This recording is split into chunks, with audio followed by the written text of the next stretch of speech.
There are roughly 8 billion of us walking around on this planet right now. We eat, we sleep, we breathe, we bleed.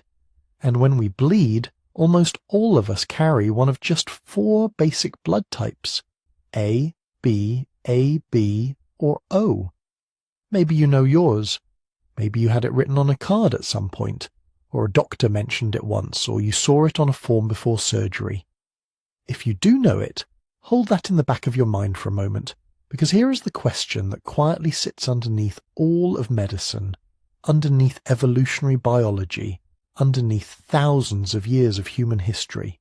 Why? Why do blood types exist at all? We are one species. We share something like 99.9% of our DNA with every other person on Earth. We came from the same small group of ancestors in Africa. We went through the same bottlenecks, the same ice ages, the same migrations. And yet, right there on the surface of your red blood cells, you carry a molecular signature that is genuinely different from the person sitting next to you. Not just slightly different. Different in a way that, if a doctor gives you the wrong blood in a transfusion, your immune system will treat it like an invasion and try to destroy it.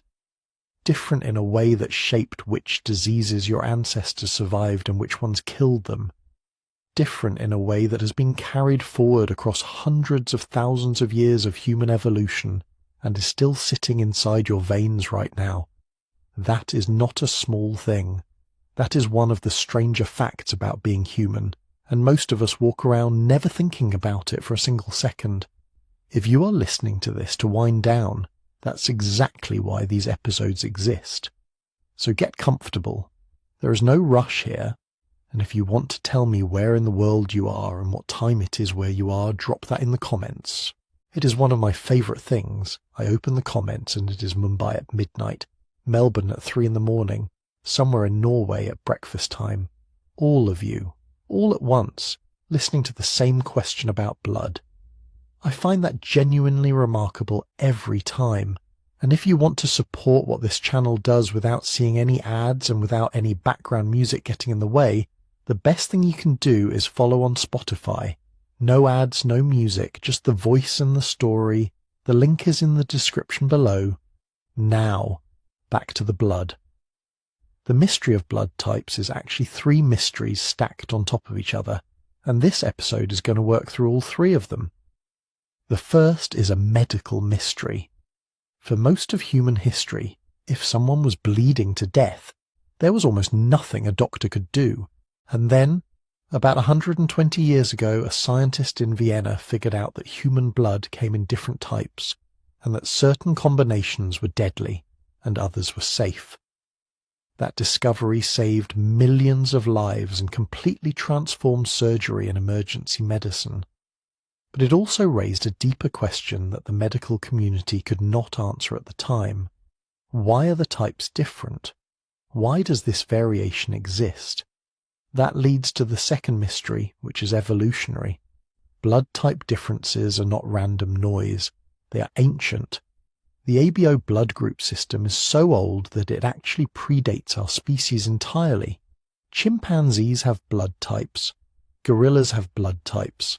Some of the same molecular differences we carry in our veins today were already present in primate populations millions of years before modern humans existed. And that tells you something important. These differences have been maintained across enormous stretches of evolutionary time, which almost certainly means they were doing something useful, something that helped certain individuals survive things that killed others.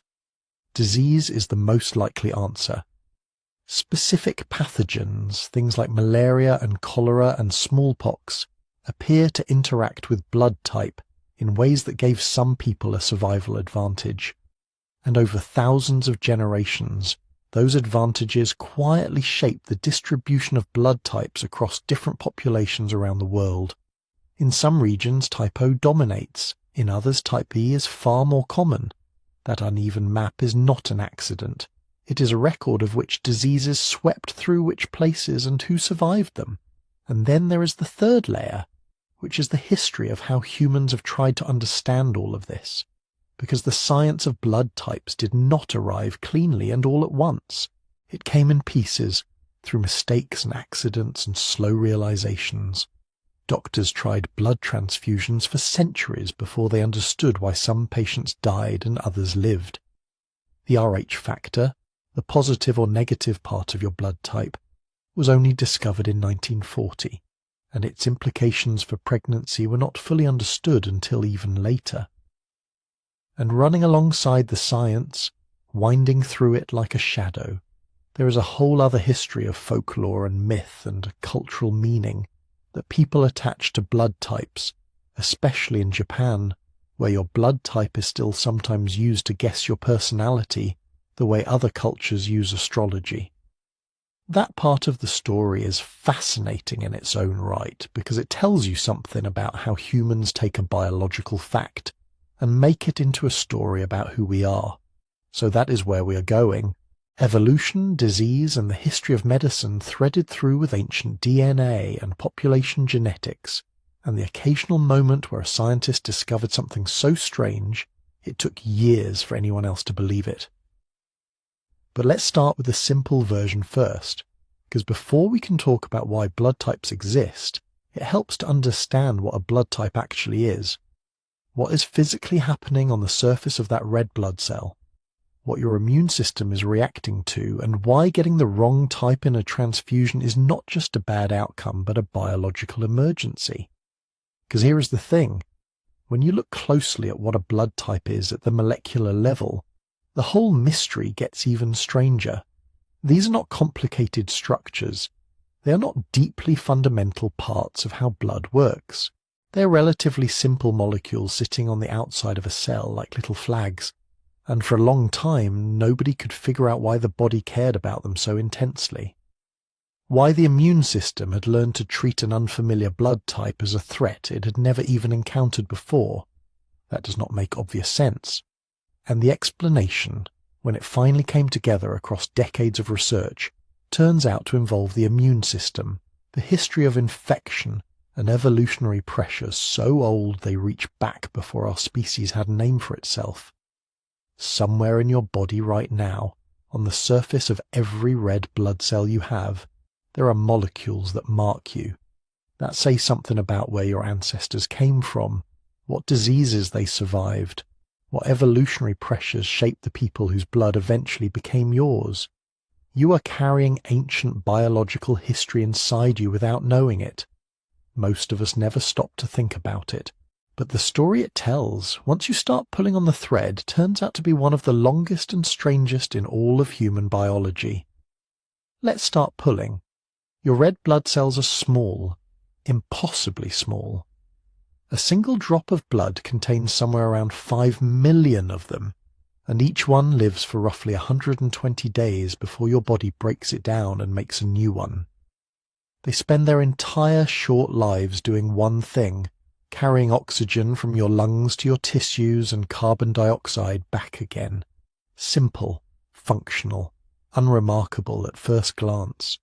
But the surface of each one of those cells is covered in molecules, proteins and sugars attached to the outer membrane like decorations on a very crowded surface. And some of those molecules, specific ones, are what we call antigens. An antigen is essentially anything the immune system can recognize and respond to. It is a shape, a molecular signature that your immune system learns to read. And the particular antigens sitting on the surface of your red blood cells are what determine your blood type. In the ABO system, the one most people know, there are two antigens in play, antigen A and antigen B. If your cells carry antigen A, you are type A. If they carry antigen B, you are type B. If they carry both, you are type AB. And if they carry neither, you are type O. That is the whole system at its core. 4 outcomes from 2 possible antigens. Now here is where it gets important. Your immune system does not just passively notice what is on your own cells. It also produces antibodies against antigens it does not recognize, and those antibodies are where the danger comes in.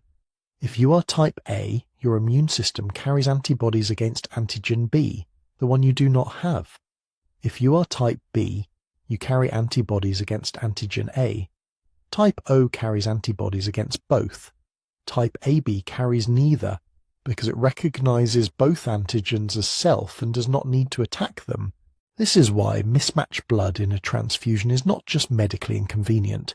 It is a biological emergency. Your antibodies recognize the foreign antigens on the incoming red blood cells, bind to them, and trigger a cascade. These cells begin to clump together, a process called agglutination. Then they rupture. The immune system escalates. You can go into shock. Your kidneys can fail.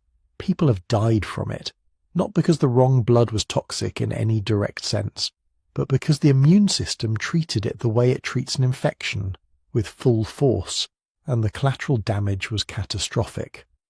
The Rh system works by a different set of rules. The molecule involved here is a protein called the Rh factor, most commonly the D antigen, and it operates independently of ABO entirely. You either have it, Rh positive, or you do not, Rh negative. The key difference is that Rh antibodies do not appear spontaneously the way ABO antibodies do. Your body only produces anti-Rh antibodies if it is actually exposed to Rh positive blood when it does not have the antigen itself. That first exposure may cause little obvious harm, but the immune system remembers, and a second exposure can trigger a severe reaction. This is especially significant in pregnancy, where an Rh negative mother carrying an Rh positive baby can develop antibodies that cross the placenta in subsequent pregnancies, and we'll get into exactly why that matters in more detail later. The point is that ABO and Rh are not the same system, do not involve the same molecules, and carry different kinds of risk. They just happen to get reported together on the same blood type card. What blood types are not, and it is worth saying this clearly, is a window into your personality. The idea that blood type predicts whether you are creative or disciplined or difficult to get along with has no biological basis. Red blood cell antigens do not cross into the brain. They do not shape cognition or temperament. That is folklore, and we will look at how that folklore developed and why it took hold in certain cultures. But it is not biology. What blood types are, biologically, is an example of what geneticists call a polymorphism, a trait that exists in multiple stable versions within a species at the same time. Polymorphisms are interesting precisely because they persist. Natural selection tends to push populations toward whatever version of a trait is most advantageous and eliminate the others. When a species maintains multiple versions across long spans of time, it usually means the different versions are doing something, surviving different pressures, conferring different advantages in different contexts, and that is the clue buried inside the existence of blood types. We can often make educated proposals about what those pressures were. Pinning them down exactly, with certainty, turns out to be much harder than it sounds. Once you know all of that, the neat categories, the antibodies, the agglutination, it is very easy to forget that for most of medical history, no one had any idea any of this existed. Blood was a symbol, a humoral fluid, a kind of essence. It was not a precisely defined tissue with invisible molecular identities. It was life itself in liquid form. Which is why, once people started trying to move it from one body into another, the results looked almost like a cruel lottery. The very first transfusion experiments in the 17th century were not even human to human. They were driven by curiosity and a kind of hopeful speculation. What if you could calm a disturbed mind by giving it the blood of a gentle animal? What if the vigour of a lamb could repair a failing body? Physicians and natural philosophers in France and England bled dogs and sheep and tried pumping their blood into other animals and eventually into humans. Sometimes the subject survived and appeared to recover from whatever condition they had. Sometimes they became violently ill or died. No one could predict which way it would go, because no one knew they were playing with immune systems. They were looking at a dark stage and only seeing what the candlelight of clinical observation could reveal. a pulse, a skin tone, a breathing pattern. If a patient woke up feeling better, the transfusion was praised. If they died, the transfusion was blamed. There was no way to separate in any rigorous sense what the blood itself was doing from what the underlying illness or the crude equipment or simple bad luck was doing. After a few spectacular failures, European authorities grew uneasy.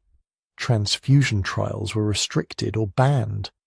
For almost 2 centuries, the idea mostly went quiet.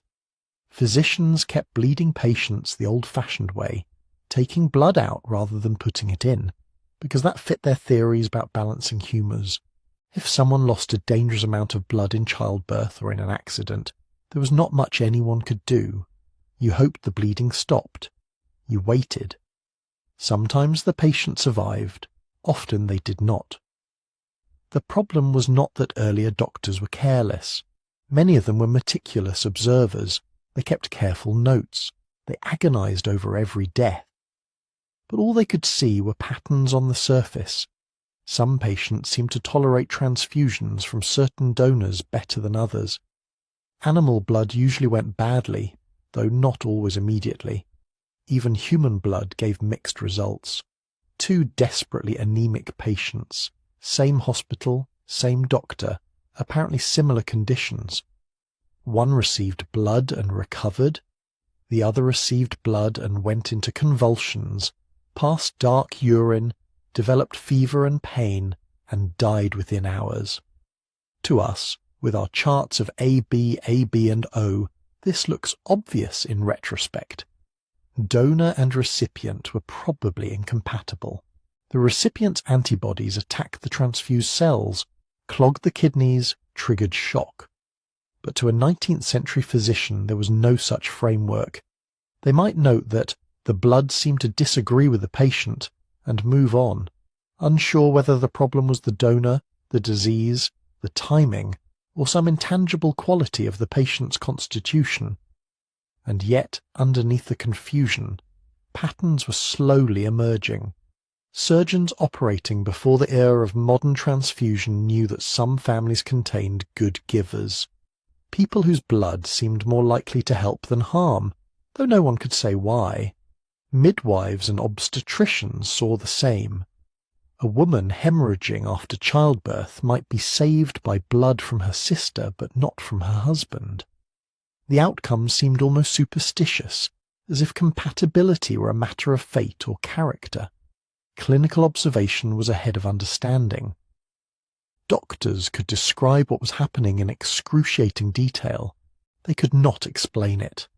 They recorded temperatures spiking after transfusion, urine turning red or brown, patients complaining of heat and anxiety, of crushing pain in the back and chest. They saw that these reactions tended to occur quickly, often within minutes. They knew that smaller volumes of blood were sometimes tolerated when larger volumes were not. But the invisible confrontation between antibodies and antigens, the precise reason why one person's blood flowed harmlessly in another's veins while a different pairing was lethal, lay far beyond the reach of the microscopes and chemistry of the time. The stakes were especially clear in 3 settings: war, childbirth, and surgery. On battlefields, surgeons watched young, otherwise healthy soldiers bleed to death from injuries that might have been survivable if their circulating volume could be restored. During childbirth, obstetricians saw the same thing in civilian life. A complication, placenta previa, uterine atony, a tear, could turn a routine delivery into a crisis within minutes. In the operating theatre, as surgical techniques improved and more ambitious operations became possible, the limiting factor was often blood loss. You could remove a tumour, repair a wound, or attempt to fix an aneurysm. But if the patient lost too much blood on the table, all your skill meant nothing. These were not abstract problems, they were everyday tragedies. Physicians knew, with overwhelming clarity, that if they could safely give blood, lives could be saved that were otherwise doomed. The urgency was not theoretical. It was written in mortality statistics and in the memory of every doctor who had watched a patient fade away, fully conscious simply because their heart had nothing left to pump. So transfusion kept coming back. Each new generation of doctors revisited it with slightly better tools. By the late 19th century, they could prevent clotting with simple techniques. They could attempt to match donors and recipients by cruder measures, like observing whether small samples of blood mixed in a glass tube seemed to form clumps, without fully understanding what that clumping meant. Some surgeons developed elaborate methods of direct transfusion, stitching donor and recipient blood vessels together with delicate tubing, hoping that moving blood directly from one person into another might be safer than collecting it in a container. Results improved a little, but they were still maddeningly inconsistent. Some hospitals reported encouraging survival rates, others saw devastating reactions and abandoned the practice again. There was no shared language to describe compatibility, no categories, no way to predict in advance which pairings would be safe. Every transfusion was essentially a gamble, a high-stakes experiment played out in the veins of someone already dangerously ill. When blood groups were finally identified and their clinical significance recognized in the early 20th century, it did not feel like a small refinement. It felt like someone had quietly turned on the lights in a room where medicine had been stumbling in the dark for decades. The idea that blood could come in distinct types, defined by specific, inheritable traits on red blood cells, suddenly made sense of that long history of chaotic results. The good givers and bad reactions were no longer mysterious quirks. They were consequences of antigen patterns and antibodies that could be measured, named, and crucially avoided. Transfusion, once a desperate last resort, became something that could be planned. Instead of hoping that donor and recipient would be lucky, doctors could test their blood in advance, see whether it reacted, and match them according to known rules. War medicine changed, obstetrics changed, surgery changed, mortality from hemorrhage began to drop. And the same molecular differences that had quietly divided humanity into A, B, and O for hundreds of thousands of years suddenly acquired a very immediate meaning at the bedside. Who could safely receive whose blood? But acceptance was not instant. Medicine rarely shifts all at once. Some clinicians were skeptical. Others lacked the resources or training to implement typing and cross-matching consistently. Different hospitals adopted the new methods at different speeds. For years there was a patchwork of practice. Some institutions meticulously typed every patient. Others still relied on rough visual tests or nothing at all. Each transfusion pushed the profession one way or another. A successful, well-matched transfusion encouraged adoption. A fatal mismatch in a place that had ignored the new knowledge was a grim reminder of what was at stake. Over time, the evidence accumulated. Typed and cross-matched transfusions produced dramatically fewer reactions. Blood banks began to form. Standard protocols spread through military medicine, then into civilian hospitals. What had once been an uncertain, almost magical intervention became a routine part of care, grounded in reproducible science. And underneath that transformation, the same question that opened this story remained. Why do these blood types exist in the first place? The discovery of ABO, and later Rh, turned transfusion from a gamble into a planned procedure. But it also revealed just how deeply structured our blood really is, and it raised a new mystery. If these tiny differences could mean the difference between life and death on the operating table, what had they been doing across the long sweep of human evolution? The person who finally put names to those tiny differences was an Austrian pathologist named Karl Landsteiner. He was not trying to solve all of transfusion medicine at once. He was doing what many great scientists do in hindsight, asking a very simple question extremely carefully. He wanted to know why, under the microscope, blood from different people sometimes behaved differently when you mixed it. At the time, it was known that if you took a drop of blood and let it settle, you could separate the red cells from the clear fluid around them, the serum. The serum was where antibodies lived, though the word antibody was still a relatively new idea. Landsteiner suspected that whatever was causing some transfusions to go wrong was hiding in that interaction between red cells and serum, so he started mixing quietly, patiently, methodically. He took small samples of blood from his laboratory colleagues, spun them down, separated red cells from serum, labelled them, and began combining them in every possible pairing. Serum from person 1 with cells from person 2. Serum from person 1 with cells from person 3. Serum from person 2 with cells from person 1, and so on. He kept track of what happened. Most of the time, when serum from one person met the red cells of another, nothing much happened. The cells stayed evenly suspended, drifting like tiny discs in the liquid. But sometimes something striking occurred. The red cells would suddenly clump together, forming little clusters. They did not dissolve. They stuck. To a modern hematologist, this is simple agglutination. To Landsteiner, it was a clue that some bloods were fundamentally incompatible in a way you could see. He noticed that these clumping reactions did not happen randomly. The same combinations of donor and recipient kept producing the same outcome. Serum from one particular colleague would always clump the cells of some people and never clump the cells of others. Another colleague's serum had a different pattern. When Landsteiner arranged the results in a table, there was a structure there, like a code emerging from the noise. From that pattern, in 1900 and 1901, he proposed the first 3 blood groups, A, B, and C. Not yet A, B, and O. The C group would later be renamed O for Owen, the German word for without, because those red cells seemed to lack the 2 main markers he had found. Shortly after, his team and others realized that some people's red cells carried both markers. That 4th group became AB.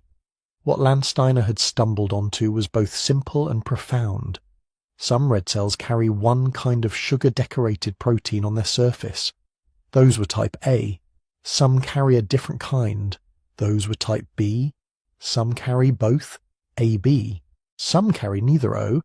These surface markers became known as antigens A and B. In the serum, meanwhile, lived the antibodies. They were like tiny floating sentries. In most people, the pattern was again orderly. If your red cells had A antigens, your serum contained antibodies that reacted against B. If your red cells had B antigens, your serum reacted against A. If you had neither antigen, type O, your serum carried both anti-A and anti-B antibodies. If you had both antigens, type AB, your serum carried neither. This is why the clumps appeared in Landsteiner's bowls and tubes. When a person's serum met red cells carrying an antigen that person didn't have and had antibodies against, the antibodies latched onto the foreign antigen. Each antibody can bind more than one cell, bridging them together. Many bridges at once, and the cells knit into visible clumps. Agglutination. Under the microscope it looked almost gentle, like snowflakes gathering into drifts. In a living body, in the wrong veins, it could be lethal. The rules that students memorize today, A can receive from A and O, B from B and O, AB from everyone, O only from O, are just a tidy way of summarizing those simple antibody-antigen relationships. If you give someone blood whose antigens their serum is ready to attack, you're setting up that clumping reaction inside their circulation. The transfused cells break apart, release their contents, clog tiny vessels, and strain the kidneys. Shock follows. The patient can die. If, on the other hand, you give someone blood whose cells carry no antigens that their antibodies can recognize, the transfused cells slip into the bloodstream quietly, like guests who have been properly introduced. Type O red cells, in the ABO sense, are in that position for most recipients. They carry neither A nor B antigens, so even if the recipient has anti-A or anti-B or both, there is nothing for those antibodies to grab onto on the donated cells. This is why O so quickly gained a reputation as the universal donor. In the emergency setting, when there is no time to carefully type and cross-match, type O red cells can often be given more safely than unknown AB or AB. The soldiers on the front lines of the world wars, the victims of accidents before modern blood banking systems became widespread. Many of them survived because someone had a unit of O on hand. But universal here is a careful, limited word. It really refers to red cells alone, and even then it's only in the ABO system. Blood has many other antigen systems like Rh, Kell, Duffy and more. Serum contains not only ABO antibodies but potentially others as well, especially in people who have been previously transfused or pregnant. When whole blood is given, the donor's serum, with its antibodies, matters too. A type O person, for instance, has both anti-A and anti-B in their serum. If you transfuse large amounts of their whole blood into a type A recipient, those donor antibodies could attack the recipient's own red cells. This is why modern transfusion medicine is precise. In routine practice, people receive packed red cells, plasma, or platelets separately. Each component is matched not just for ABO, but when possible for several other antigens. The old idea of a single kind of blood that anyone can safely receive has given way to a more nuanced picture. Type O red cells are widely useful. Type AB plasma, which contains no anti-A or anti-B antibodies, is in some ways the universal plasma. But every pairing is still evaluated in context. Landsteiner's original work, however, did something perhaps even more important than providing practical rules. It revealed that these types were not rare oddities. When other researchers began to test larger numbers of people, they found that all 4 ABO groups were common. Their frequencies varied, but no population was entirely one type. In some parts of Europe, A was particularly common. In others, B was more frequent. Among many indigenous groups in the Americas, O dominated. In parts of Asia, the distribution of A and B looked different again. It was as if Landsteiner had drawn the first simple map and then more data points filled in the coastlines and mountains. Each community, each region, had its own pattern of A, B, AB, and O. Those patterns were not random. They reflected deep histories of ancestry, migration, isolation, and mixing. Later, as anthropologists and geneticists joined the story, ABO frequencies became one of the tools for tracing human population movements alongside languages, artifacts, and eventually DNA sequences. But the map raised an evolutionary puzzle. In a small, isolated population, it is easy for one genetic variant to drift to high frequency, or even to become fixed just by chance. Over long stretches of time, you might expect one blood type to become overwhelmingly common, or other types to fade away, especially if they carried any disadvantages. Yet, around the world, all 3 main alleles that create the ABO system, A, B, and O, have persisted for hundreds of thousands, perhaps millions of years. No single one has quietly erased the others. That persistence is the real mystery Landsteiner uncovered, even if he did not frame it in those terms. What has kept A, B, and O all in circulation, in different proportions, in so many human groups and in other primates as well? Why should natural selection tolerate, and in some places even favour, such variation instead of pushing us all toward a single optimal type? The answer, as far as we can tell, does not lie in transfusion at all. For almost all of evolutionary history, no one was swapping blood between individuals. Whatever forces were shaping ABO frequencies had to be acting in the ordinary business of life: infection, reproduction, diet, the constant, quiet negotiation between host and environment.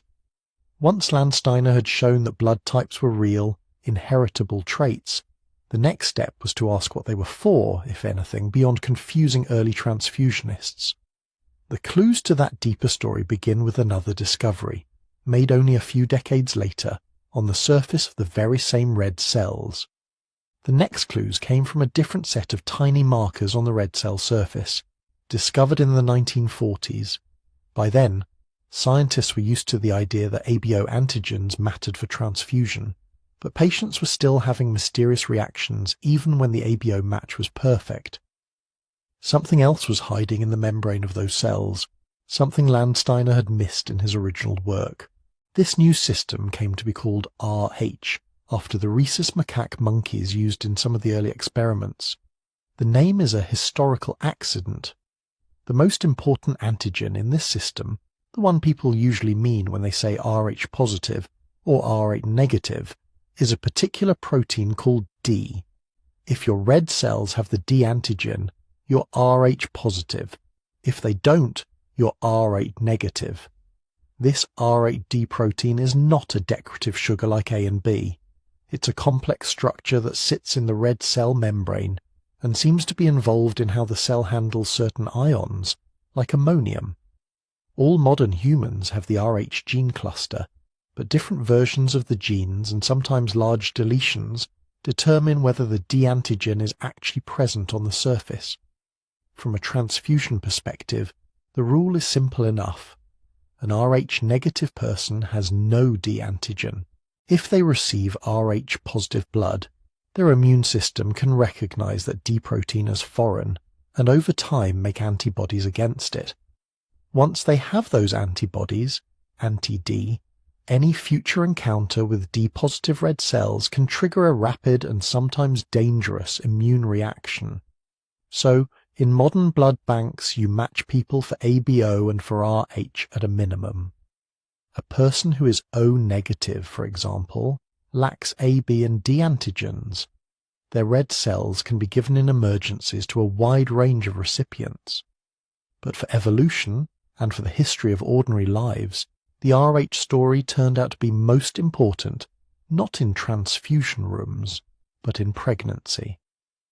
Unlike ABO antibodies, which most people develop very early in life, probably through exposure to gut bacteria that mimic A and B antigens, anti-D antibodies usually do not appear unless the immune system has been clearly exposed to the D antigen. That exposure often happens during childbirth. Imagine a woman who is Rh negative. Her red cells carry no D antigen. Now imagine that her partner is Rh positive and that the fetus they conceive inherits the D antigen from the father. The baby growing in her uterus is Rh positive. For most of the pregnancy, mother and fetus do not mix large amounts of blood. Nutrients, gases, and waste cross the placenta, but red cells mostly stay on their own sides. Still, pregnancy and especially birth are not perfectly sealed processes. Tiny leaks happen. During delivery, or if there is trauma, or sometimes even in late pregnancy, a small number of fetal red cells can cross into the mother's circulation. To her immune system, those D-bearing cells are unfamiliar. They carry a protein her own blood does not. The first time this happens, there is usually no immediate catastrophe. Instead, her immune system does something that is both ordinary and, in this context, quietly dangerous. It learns. It processes the foreign D antigen, activates specific lymphocytes, and produces a small amount of anti-D antibodies. More importantly, it creates memory cells, immune cells primed to respond much more vigorously if they ever see D again. This process is called sensitization. It is the same basic principle that makes vaccines work. The first exposure creates a memory, so that future exposures are met with a rapid, strong response. In infections, that is protective. In Rh incompatibility, it sets a trap for future pregnancies. Now picture a second pregnancy. The same Rh negative mother conceives another Rh positive fetus. For many months, things may seem outwardly normal. Inside, however, The mother's immune system is different from what it was the first time. It remembers D. Very small amounts of fetal blood crossing the placenta are enough to wake those memory cells. They begin producing anti-D antibodies in large quantities. Antibodies are small, they can cross the placenta easily. When they do, they meet the fetal red cells in their own circulation, and this time, unlike in Landsteiner's laboratory bowls, the clumping is only part of the story. Anti-D antibodies coat the fetal red cells and mark them for destruction in the fetal liver and spleen. The baby's body tries to compensate, making more red cells, even pushing immature cells into the bloodstream, but the balance can tip. The result is hemolytic disease of the newborn, sometimes called erythroblastosis fetalis in older texts. Hemolytic because red cells are being broken apart. Erythroblastosis because many immature red cell precursors appear in the blood as the body desperately tries to keep up. In severe cases, the fetus can develop profound anemia, swelling, heart failure, and without intervention, die before or soon after birth. It is an immune memory problem stretched across pregnancies. The first Rh-positive child of an Rh-negative mother is often unaffected. It is their existence, and the fetal cells that escape during their birth that primes the mother's immune system. It is the second, third, or later Rh-positive child that bears the brunt of that memory. Before the mechanisms were understood, this pattern showed up in heartbreaking statistics. In some families, first babies would be healthy, while younger siblings were stillborn or died in the first days of life with jaundice and anemia. In certain populations where Rh-negative women were common, and Rh-positive men equally common, this was a recurrent quiet disaster. The turning point was not a new evolutionary change, but a new medical strategy: prevent sensitization in the first place. Once researchers established that hemolytic disease in many of these cases was caused by maternal anti-D antibodies, the logic became clear. If you could stop the mother's immune system from ever learning D as foreign, you could protect all her future pregnancies. The tool they developed for this was Rho-D immune globulin, often known by trade names but conceptually very simple. It is purified anti-D antibodies taken from donors, administered to an Rh-negative mother at specific times, usually late in pregnancy and shortly after delivery of an Rh-positive child. These passive antibodies quietly mop up any fetal Rh-positive red cells that cross into her circulation before her own immune system has a chance to react to them. They bind and help clear the cells so quickly that the mother's lymphocytes never see enough D antigen in the right context to become sensitized. No memory cells form.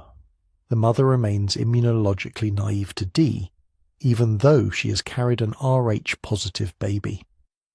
This is one of the rare cases where medicine deliberately prevents the immune system from doing what it naturally wants to do: form a lasting memory.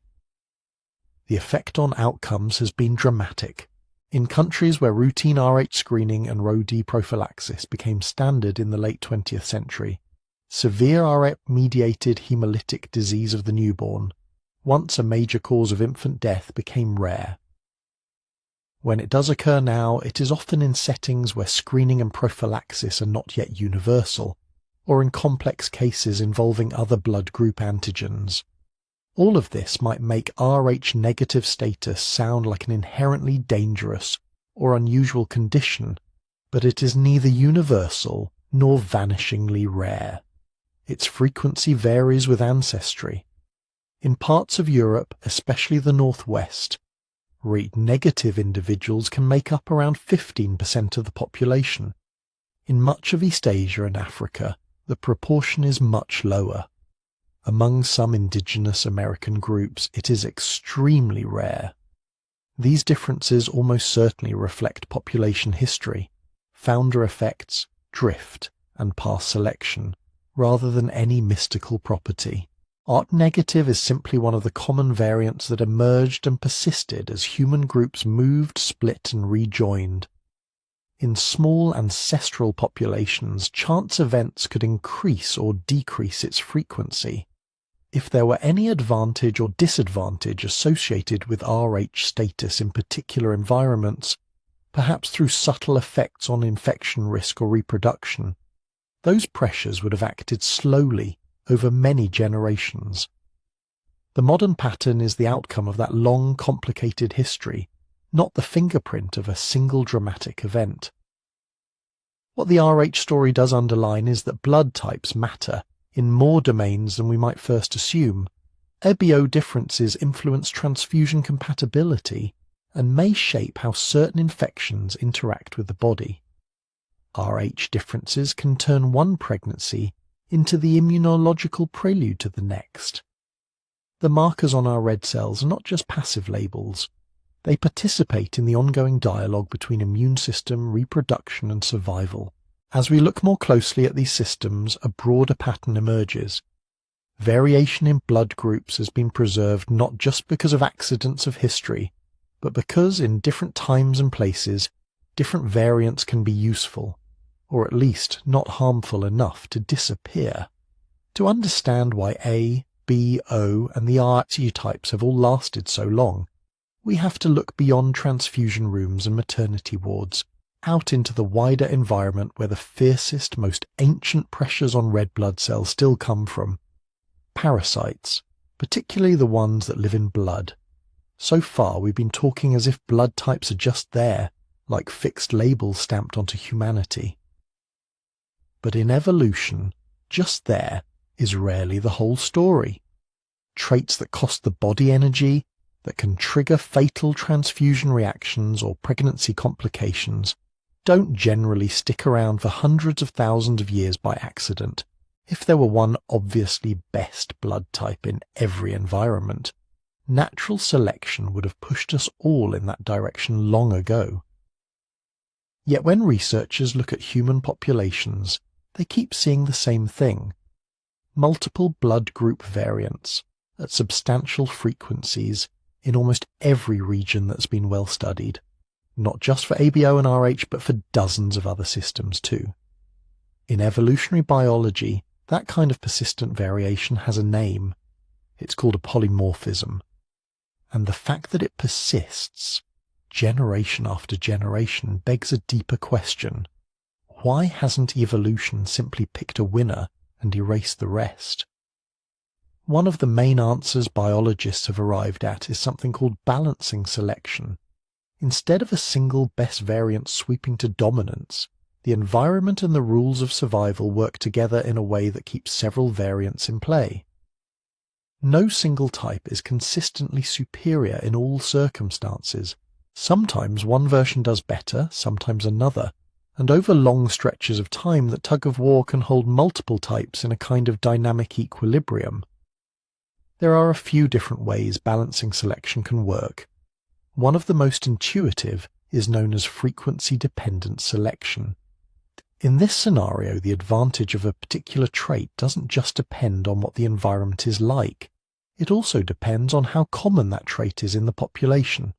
Imagine for a moment that you're not a human, but a pathogen, a virus, a bacterium, a parasite, trying to spread through a community.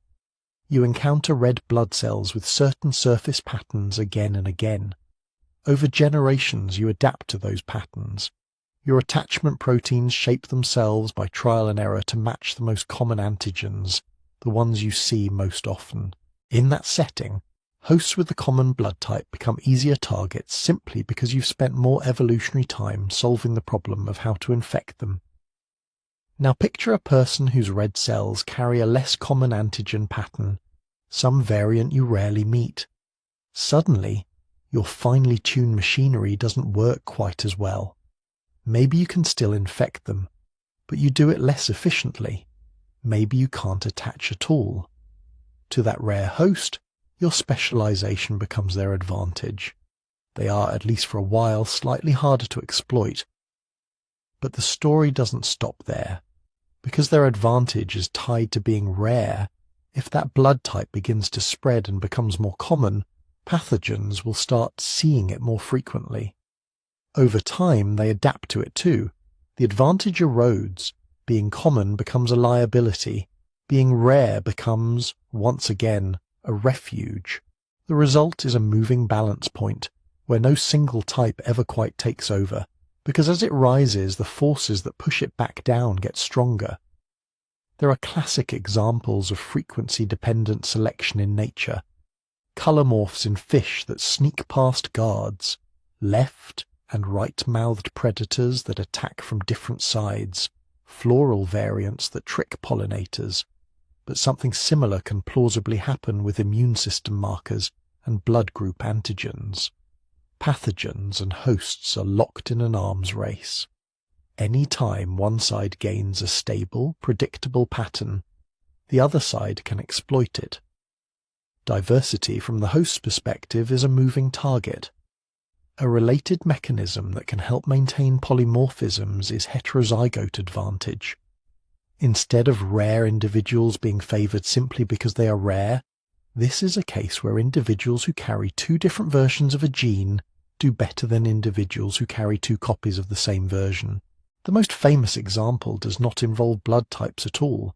In regions where malaria has been common for thousands of years, people who carry one copy of the sickle cell mutation and one normal copy of the hemoglobin gene often have some protection against severe malaria, without developing full sickle cell disease.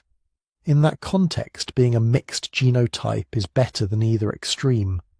Natural selection, in effect, keeps the mutation around because in single copy it is useful. With blood groups, the evidence is less clear-cut, but the principle is similar. Many blood group genes come in multiple functional versions. An individual might be A from one parent and O from the other, or carry one Rh variant that produces the D antigen and another that alters it. If certain combinations of these alleles provide broader protection against a range of pathogens than either version alone, then natural selection can favor the mixed, heterozygous state. Over time, that can help preserve both variants in the population, even if neither would be as successful on its own. These are adaptive explanations, stories about how selection can actively maintain diversity, because diversity itself is useful.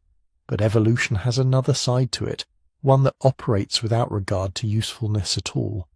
It is the realm of chance. In small populations, genetic drift can be a powerful force. Drift is simply the random fluctuation in gene frequencies that occurs because only some individuals happen, by luck, to leave descendants. Imagine a tiny group of humans crossing a land bridge or an ice age valley. If, just by chance, more of them have a particular blood type, that type will be overrepresented in the next generation, not because it helped them cross the valley better, just because those were the people who survived and reproduced. Over many generations, especially in scattered, bottlenecked populations, these random shifts can dramatically reshape the genetic landscape. A blood group allele that was once rare in the ancestral population can become common in a descendant group if it happened to be carried by the founders. Conversely, a once common allele can be lost entirely if, by misfortune, none of the people who carried it had children in a particular lineage.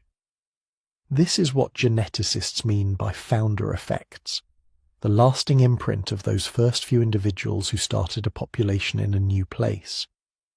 When we see that Rh negative is more frequent in parts of Europe than in East Asia, or that certain ABO patterns cluster in particular indigenous American groups, we are looking not only at ancient battles with pathogens, but also at the ghosts of small migrating bands, of villages founded and lost, of lineages that expanded or dwindled for reasons that had little to do with blood. So when we ask why blood group polymorphisms persist at all, the answer is not a single clean story, it is a layered one. Some of the diversity we see today is almost certainly the product of balancing selection. Environments where no one blood type is consistently best, where pathogens constantly reshape the fitness landscape, and where being rare or being a heterozygote can offer real advantages. Some of it is history, drift, founder effects, bottlenecks, and expansions that amplified certain variants and muted others without any conscious design. And sitting at the intersection of these forces are the pressures we can actually study most directly: infectious diseases. Parasites, bacteria, and viruses live and die on timescales much shorter than ours. They leave traces in our genomes, in patterns of variation that stand out against the background noise of drift. When we look closely, we find hints that certain blood group alleles are associated with resistance or susceptibility to particular infections.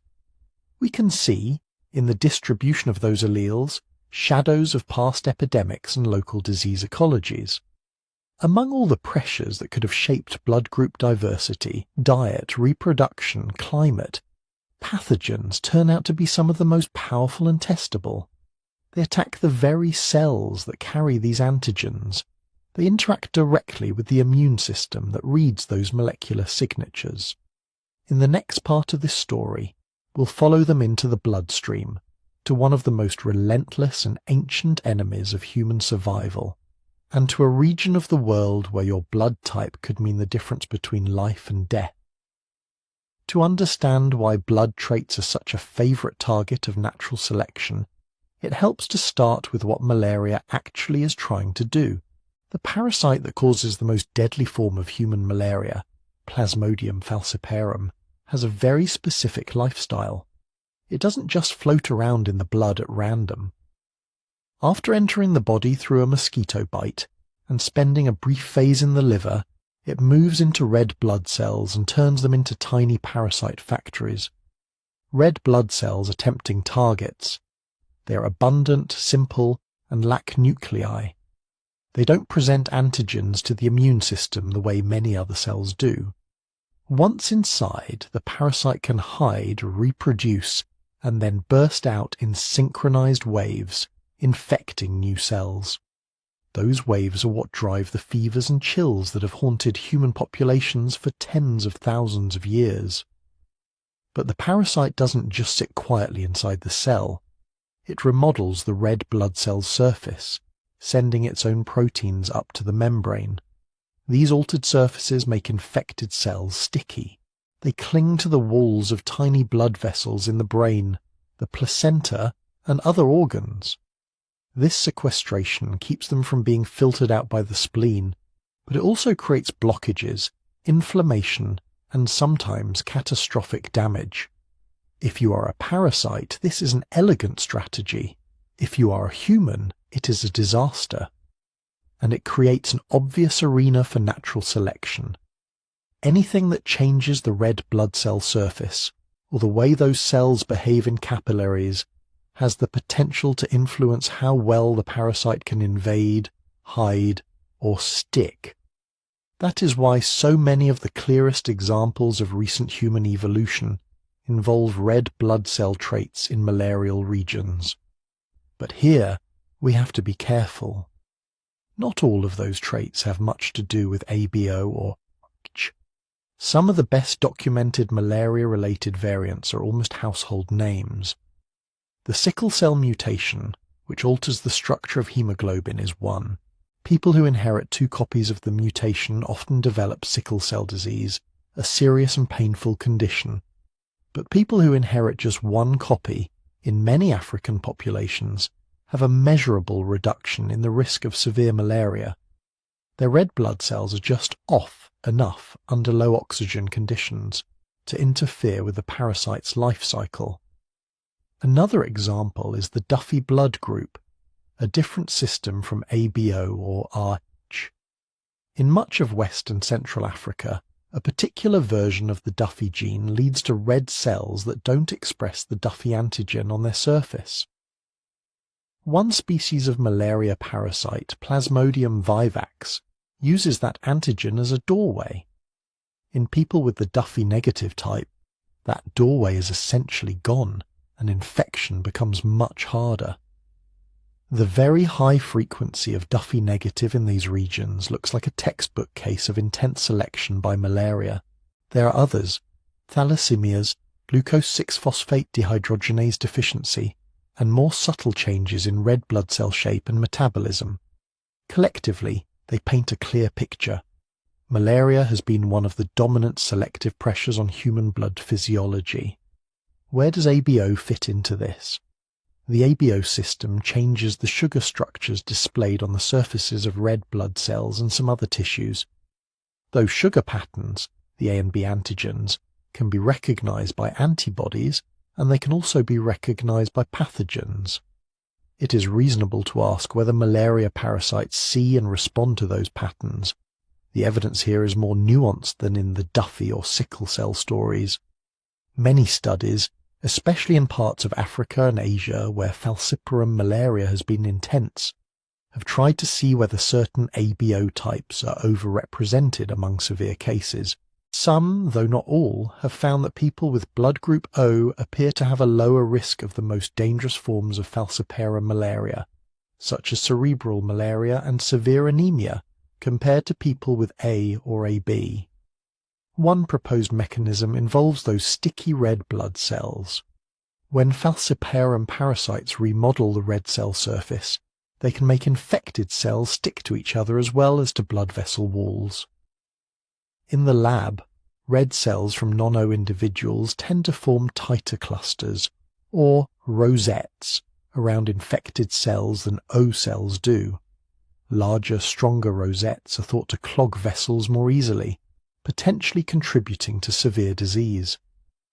If that lab effect plays out in real infections, it could mean that in a heavily malarial environment, being type O gives a modest edge against the worst outcomes, not necessarily against infection itself, but against dying from it. In such a scenario, O might be slightly favoured where falciparum has been intense for thousands of years, but the story is not simple, and it is not settled. Not all studies find the same patterns. Some show a protective effect of O in one region and not in another. Some find that A is associated with more severe disease in certain populations, while others find only weak or no associations. Many of the studies involve relatively small sample sizes, or they focus on hospital cases, which may not represent the full spectrum of infection in the community. Even where a signal is fairly consistent, that O is underrepresented among the most severe falciparum cases in a given region, the effect size is usually modest. Having type O does not make someone immune to malaria. Many O individuals still become infected, and some still develop severe complications. Likewise, being type A or AB does not doom someone to a bad outcome. These are risk modifiers, not fate. There is also the question of trade-offs. A blood type that helps a little with malaria might make you slightly more vulnerable to another pathogen, or to a different kind of disease. Some research suggests that non-O types may have advantages in other contexts, such as certain bacterial infections or bleeding risks. The full picture is a web of interactions, not a single, clean adaptation. What most researchers agree on is more general. Malaria has been with humans and our ancestors for a very long time. Mosquitoes capable of carrying malaria are ancient. The parasites themselves show deep evolutionary histories. For tens of thousands of years, in tropical and subtropical regions, generation after generation of humans have faced this threat, often in childhood. Selection acting over that kind of timescale doesn't have to be dramatic in each generation to leave a mark. Even small differences in survival or fertility, repeated endlessly, can reshape gene frequencies.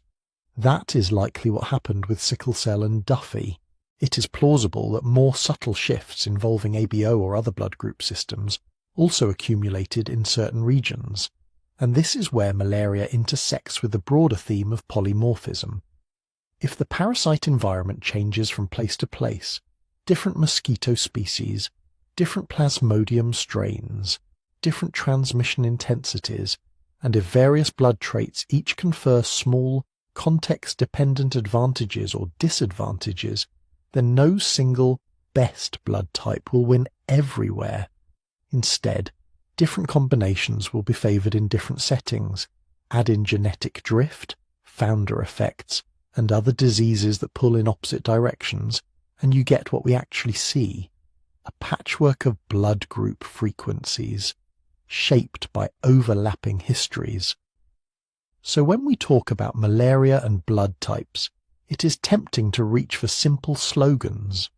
O is the malaria blood type, or this group is resistant. The reality is more measured. Some red blood cell variants show strong, clear protection and a heavy cost when inherited in double dose. Others, like ABO, seem to exert gentler, probabilistic effects that vary with geography and pathogen ecology. The lesson, perhaps, is methodological as much as biological. Correlations in the data can point us toward mechanisms like resetting or invasion pathways, but they are not proofs of destiny. The red blood cell is a battlefield, but it is also a crowded marketplace of interacting traits. Malaria is a powerful force, but it is only one of many combatants shaping the patterns we carry in our veins. And malaria is not the only disease that may have nudged those patterns in different directions. In other parts of the world, far from the mosquito-filled wetlands of the tropics, other pathogens have left their own signatures on the ABO system. To see that, we have to leave the bloodstream and move into the gut, to a different kind of epidemic pressure, diseases like cholera. If malaria turns red blood cells into a battlefield, cholera fights on a different front. It wages war on the lining of the gut. For most of human history, people didn't know the name cholera. They only knew what it did: sudden, explosive diarrhea, unstoppable vomiting, and a terrifying loss of fluid. A person who seemed healthy in the morning could be dead by nightfall, their body collapsed, their skin cold and shriveled from dehydration. In some outbreaks, entire neighborhoods emptied in days. The disease has probably been with humans, in some form, for a very long time. But it was in the 19th century, with the growth of dense industrial cities and global trade routes, that cholera announced itself to the modern world. It erupted out of the Ganges Delta in South Asia, followed shipping lanes, and turned into a serial killer of continents. London, Paris, Hamburg, New York, Cairo, St. Petersburg. Waves of epidemics hit again and again. Cholera became a classic case for studying why some people get sicker than others.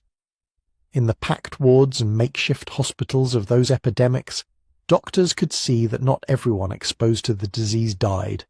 Some were devastated, losing litres of fluid an hour.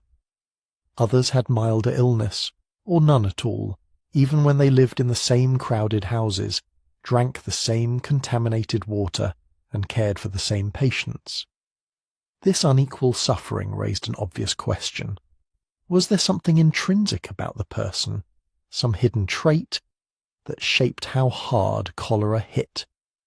To connect that question to blood types, we have to shift our focus from the blood itself to the surfaces that separate us from the outside world. The ABO system is usually introduced as a property of red blood cells. AB, and O are described as different labels on those cells, built from tiny sugar structures. But the genes that control ABO don't actually care whether a cell is in the blood or somewhere else. They are enzymes that modify certain basic sugar chains, and wherever those sugar chains appear, the A and B enzymes can act on them. That means ABO antigens show up not just on red cells, but on many other tissues, the cells that line blood vessels, the kidneys, and crucially for cholera, the epithelial surface of the intestines and other mucosal sites. In people who are secretors for another related gene system, these ABO antigens are also present in saliva, mucus, and other bodily fluids. So when a pathogen arrives at a mucosal surface, say bacteria landing on the gut lining, the molecular landscape it encounters can differ subtly from person to person depending on their ABO type.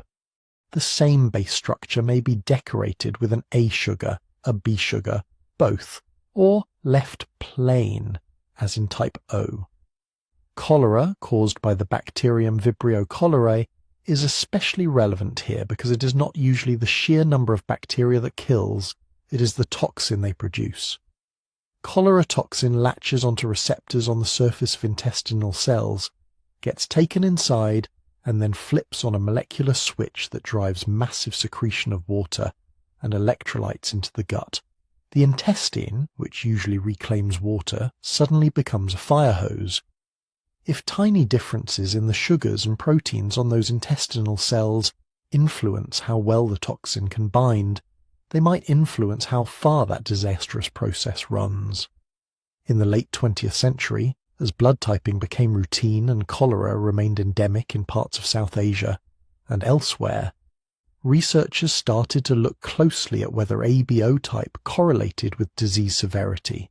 They weren't asking who got infected, because in many outbreaks, almost everyone exposed seems to carry at least some bacteria. They were asking who landed in the most severe category, the people who needed intravenous fluids, who collapsed, whose lives hung on the speed of rehydration. Repeatedly, especially in places where cholera is long established, one pattern kept showing up. Individuals with blood group O often seemed more likely to experience severe, dehydrating cholera than individuals with A or B. Not in every study, not identically in every outbreak, but often enough, and with enough consistency in some regions, that it drew attention. In Bangladesh, for example, several investigations over multiple epidemics have reported that among hospitalized cholera patients, type O is overrepresented, while among infected people with mild or no symptoms, non-O types appear more common. Similar trends have been described in other endemic areas. It is important to be cautious here. Cholera outbreaks are shaped by many things. The strain of Vibrio involved, the background health and nutrition of the population, patterns of immunity from earlier exposures, and simple chance. Not every study finds a strong ABO effect, and some show only modest differences. As with malaria, these are risk gradients, not firm destinies. Type O people can have mild cases. Non-O people can become desperately ill. Still, the signal is intriguing enough that scientists have tried to understand why it might exist. At the molecular level, cholera toxin uses a specific handle to grab onto intestinal cells, a component of a ganglioside molecule called GM1. This is not itself an ABO antigen, but the broader membrane environment, the neighborhood of lipids and sugars around GM1, can vary depending on which ABO modifications are present. One plausible hypothesis is that in type O individuals, where the A and B sugars are absent, the arrangement of GM1 and surrounding molecules makes it easier for cholera toxin to bind tightly, cluster its receptors, and trigger the full catastrophic signaling cascade. In individuals with A or B antigens on their gut cells, the extra sugars might subtly interfere with that process, changing the spacing of receptors or the way they move in the membrane enough to dampen the toxin's effect. Experiments in cell cultures and animal models offer some support for this idea. Cells engineered to express different ABO antigens can show differences in how well cholera toxin binds or how strongly it activates signaling pathways. But these are models, simplified systems. Translating those findings into exact predictions about human disease severity in messy real-world conditions is still an ongoing challenge. There is also a broader layer of interaction. ABO antigens on mucosal surfaces can influence the composition of the gut microbiome, the mix of commensal bacteria that live in the intestines. Some microbes stick more readily to certain sugar patterns and may help block pathogens simply by occupying space and consuming resources. If your ABO type shapes which friendly bacteria thrive in your gut, it might indirectly affect how an invader like Vibrio cholerae behaves once it arrives. so we end up with a set of overlapping hypotheses. Cholera toxin may bind more efficiently or set off stronger signals on the intestinal cells of certain ABO types. The surrounding microbiome may differ in ways that help or hinder the pathogen. Other genes, like the secretor status of the FUT2 gene, add more layers. None of these mechanisms has been nailed down to the degree of certainty we have for, say, the Duffy negative protection against one kind of malaria, but together they sketch a plausible map of how cholera and ABO might be connected. From an evolutionary perspective, even a modest, consistent difference in mortality or fertility can matter if it is repeated often enough. Imagine a riverine society along the Bay of Bengal or the Ganges Delta 3,000 years ago.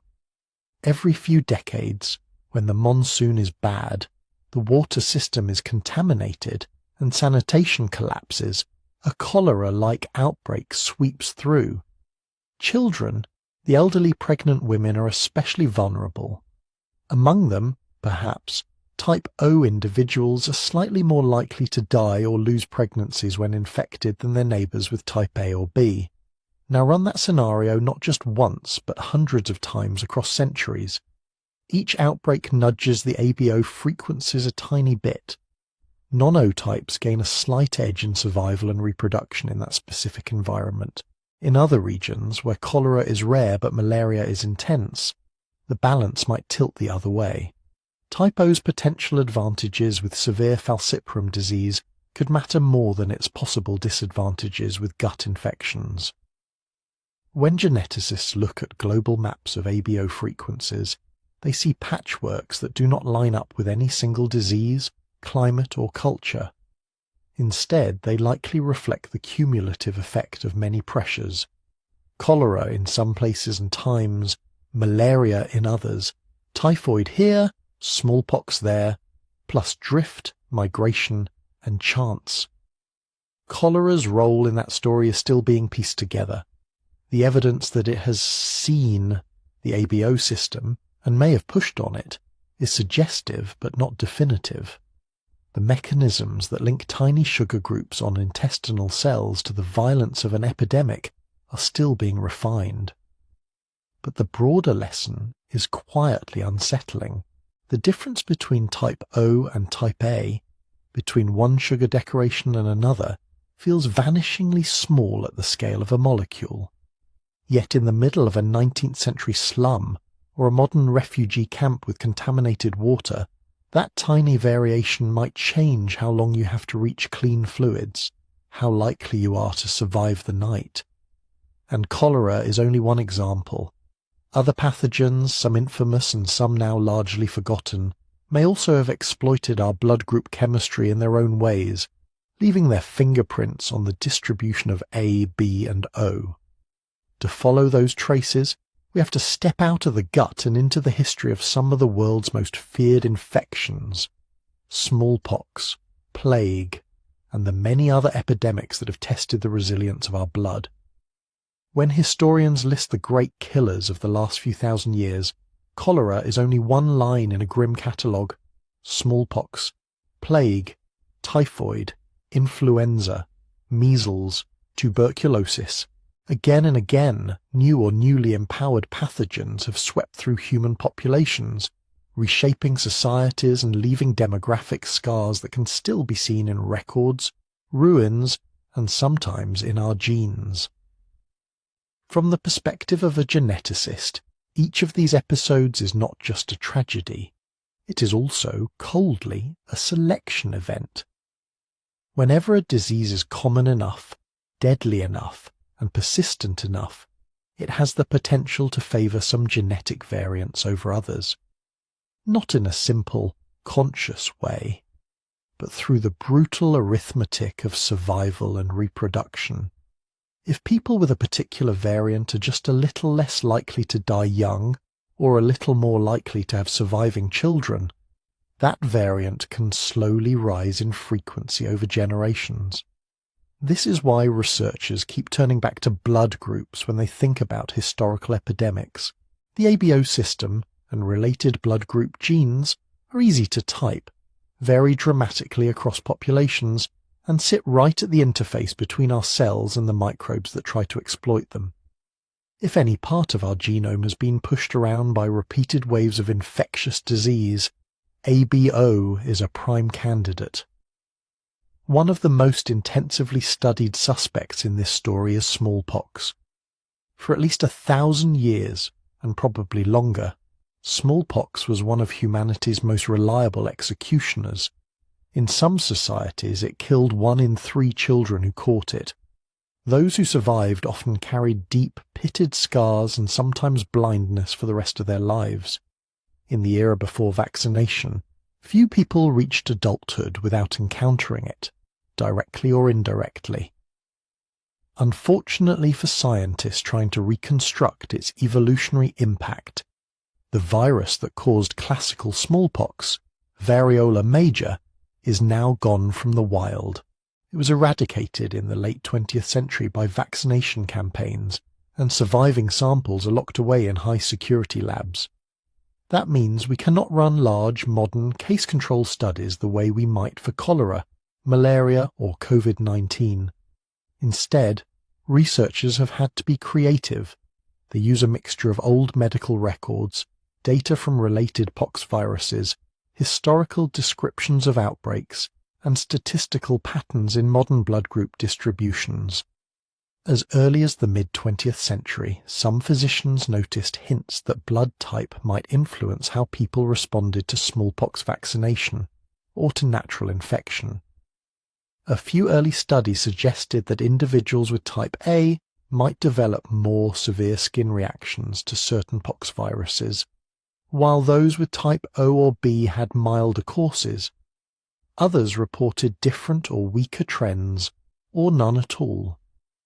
Why the inconsistency? Partly because the data were messy. Many of these studies were small, conducted under wartime or outbreak conditions, and used different criteria to define mild versus severe.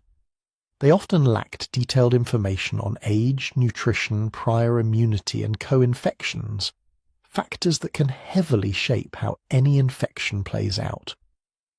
More recently, as genetic tools improved, some population-level analyses found signals that parts of the genome around the ABO region show signs of past selection that could, in principle, be related to poxvirus exposure. Variola and its relatives are adept at interacting with host immune molecules on cell surfaces, and the idea that they might have seen ABO antigens is not far-fetched. But crucially, none of this adds up yet to a clear, simple statement like, type X was strongly protected against smallpox. Instead, we have suggestive patterns, plausible mechanisms, and a lot of uncertainty. Plague, the disease behind the Black Death in 14th century Europe and many other outbreaks before and after, is similar in that way. The bacterium Yersinia pestis has a complicated life cycle involving fleas, rodents, and humans. When it spills over into people under the right conditions, it can cause extraordinarily high mortality in a short time. In some medieval European towns, half or more of the population may have died within months. This kind of shock is exactly the sort of event that could, in theory, reshape genetic variation. And indeed, modern studies have found signs of strong selection around certain immune-related genes in Europeans that may date to the time of the Black Death. When it comes to ABO, researchers have looked for links between blood type and plague susceptibility using a mix of approaches. Some have analysed records from later outbreaks, when partial blood typing was available, to see whether certain groups were overrepresented among the dead. Others have used modern data from regions where Yersinia pestis still circulates, comparing blood group frequencies in people with a history of plague exposure versus those without. A few laboratory studies have explored how Yersinia interacts with cells bearing different surface sugars. The results are, again, mixed. A few analyses have hinted that certain nonotypes might have fared differently during some outbreaks. Others see no significant association. The sample sizes are often small, the historical diagnosis uncertain, and the social context complicated. Who was exposed, who could flee, who was buried where, all depended on status, occupation, and geography, not just biology. These problems are not unique to smallpox or plague. For many historical diseases, typhoid fever, meningococcal infections, different strains of influenza, even some forms of viral hepatitis, there are scattered reports of ABO associations. Type O might be more prone to severe disease here, type A there, type B somewhere else. Sometimes these match lab findings about how a pathogen binds to cells or evades immune molecules. Sometimes they don't. So why is the evidence so variable? Part of the answer lies in the pathogens themselves. Many infectious agents, especially RNA viruses and some bacteria, evolve quickly. The strain of influenza that circled the globe in 1918 is not the same as a seasonal flu strain today. Cholera in 19th century London was not genetically identical to modern strains in Bangladesh. If a particular pathogen once exploited a specific blood group antigen efficiently, a later strain might not. Another part lies in the historical record. Before the mid-20th century, systematic blood typing of entire populations was rare. Many proposed associations are reconstructed retrospectively, using incomplete data, or inferred indirectly from death registers, military records, or localized surveys. People often misclassified illnesses with similar symptoms. Plague might, in some cases, have been typhus. Fever could have meant a dozen different things. Then there are confounders. Blood group frequencies are not uniform across ethnicities or regions, and neither are wealth, diet, housing quality, or access to care.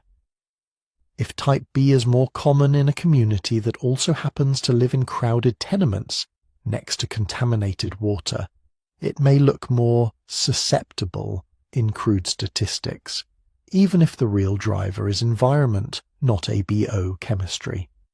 Modern epidemiology tries to untangle these threads by using careful study designs. Researchers compare cases and controls matched for age, sex, and background. They adjust statistically for known confounders. They look at large sample sizes to avoid being misled by random noise. But even now, not every study can account for every factor, and results can still disagree. To move beyond correlations, scientists combine these population studies with laboratory work and genetics. In the lab, they might grow cells engineered to display different ABO antigens, then expose them to a virus or bacterium to see which ones it sticks to, enters, or kills more readily. They test whether antibodies against certain blood group sugars can block infection. They study how complement proteins and clotting factors, which are also influenced by ABO, behave during sepsis or viral inflammation. On the genetic side, they scan the genomes of large numbers of people, looking for footprints of past selection. Unusual patterns of variation around the ABO locus that suggest a strong, relatively recent push. Then they try to line up the estimated timing of that selection with known disease histories. Did a big shift in ABO frequencies appear around the same era as a major epidemic in that region? Is there a plausible biological connection between the pathogen's lifestyle and the ABO antigens it might encounter? Taken together, these approaches often produce a mosaic of evidence rather than a single sharp picture. For some pathogens, like Plasmodium falciparum malaria, the pieces line up well. Epidemiology, mechanism, and selection signals all point in the same direction. For others, like cholera, the pattern is suggestive but not yet conclusive. And for many historical killers, smallpox and plague among them, the trail is thinner, interrupted by gaps in data, changes in the pathogens themselves, and the sheer complexity of human societies. This is why most specialists are cautious. They suspect that smallpox, plague, and a host of lesser-known infections did interact with ABO and other blood group systems in important ways. They see signs that these diseases may have nudged the frequencies of A, B, AB and O over centuries, but they are reluctant to point to any one pathogen and declare it the single architect of our modern blood type map. Instead, a different image has emerged.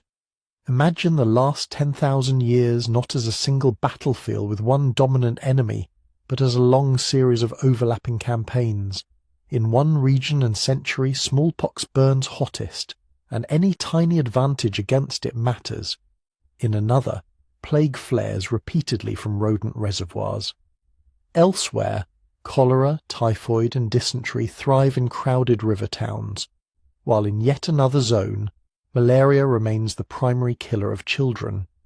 Each of these diseases may read the sugars on our cells in slightly different ways.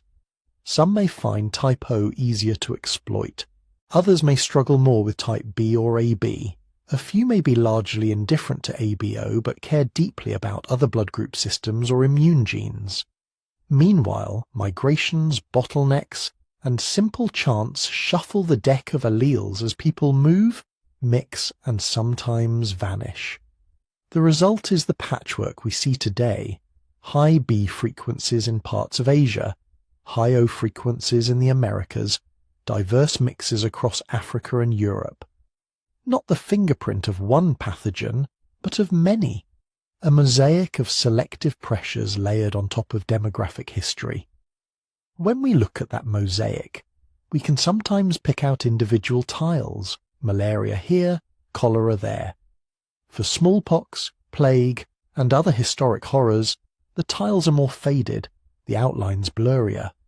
Some connections that seem convincing now may weaken as new data arrive. Others that look vague today may sharpen with better ancient DNA, more complete outbreak records, or new laboratory models. What remains constant is the underlying principle. For thousands of years, our blood group antigens have been part of a shifting conversation between human cells and the microbes that challenge them. Smallpox, plague, and the many other diseases our ancestors endured were all participants in that conversation, even if we cannot yet reconstruct every word. And blood groups themselves are not just passive targets. Those same tiny sugar differences that might tilt the odds in an infection can also influence clotting, inflammation, and how our own tissues interact with each other. As we move beyond specific pathogens, another layer of selection begins to appear, one that comes not from dramatic epidemics, but from the quieter, everyday risks of bleeding, pregnancy, and chronic disease.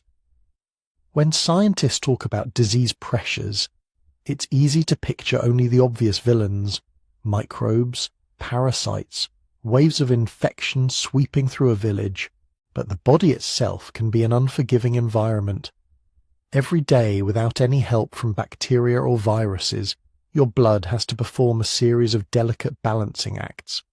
It needs to clot quickly enough to stop you from bleeding to death if you cut yourself, but not so eagerly that it blocks your arteries. It has to mount inflammation to clear damage, but not so much that it starts destroying healthy tissue. It has to allow cells to stick and unstick from vessel walls in a controlled way. A BO and RH are involved in those balances too. One of the most consistent non-infectious associations with ABO has to do with clotting factors, especially a protein called von Willebrand factor, and a related clotting factor known as factor VIII. People with non-O blood types, particularly A and B, tend to have higher average levels of these proteins circulating in their blood than people with type O. On the face of it, that might sound like an obvious benefit. More clotting factors should mean faster, more reliable clotting. In a world without hospitals, where a deep cut or childbirth hemorrhage could be fatal, that extra margin might have been genuinely protective. But clotting is a double-edged sword. The same higher levels of von Willebrand factor and factor VIII are linked, in modern populations, to a slightly increased risk of forming dangerous blood clots inside blood vessels. Conditions like deep vein thrombosis and pulmonary embolism. Non-O individuals, on average, show higher rates of these events than type O, even after you account for some other risk factors. The key word here is slightly. These are statistical tendencies that show up when you look at thousands or millions of people. They do not doom any individual with type AB or AB to a heart attack, and they do not magically protect every type O person from cardiovascular disease. Lifestyle, diet, smoking, blood pressure, exercise, and simple aging all loom much larger in determining whether a particular person will develop a clot or blocked artery. Still, the patterns are real enough that cardiologists and hematologists pay attention to them. Large genetic studies have repeatedly found that variants in and around the ABO gene are associated with the risk of coronary artery disease and stroke. These effects are modest compared to, say, heavy smoking, but they are part of the background landscape that shapes risk. In an evolutionary context, this kind of trade-off begins to look familiar.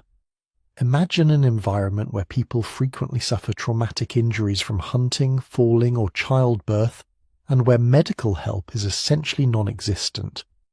In that context, a blood type that tilts you slightly toward faster clot formation might be favored, despite the eventual cost of more clots in middle or late adulthood. If many people never lived long enough for age-related cardiovascular disease to matter, the benefit in youth would outweigh the harm in old age. Now imagine a different environment, perhaps one where infectious diseases that trigger massive inflammation are common, or where diets and lifestyles combine with that clotting tendency to produce early heart attacks. In that context, the same blood type might look less advantageous. This is the essence of a trade-off.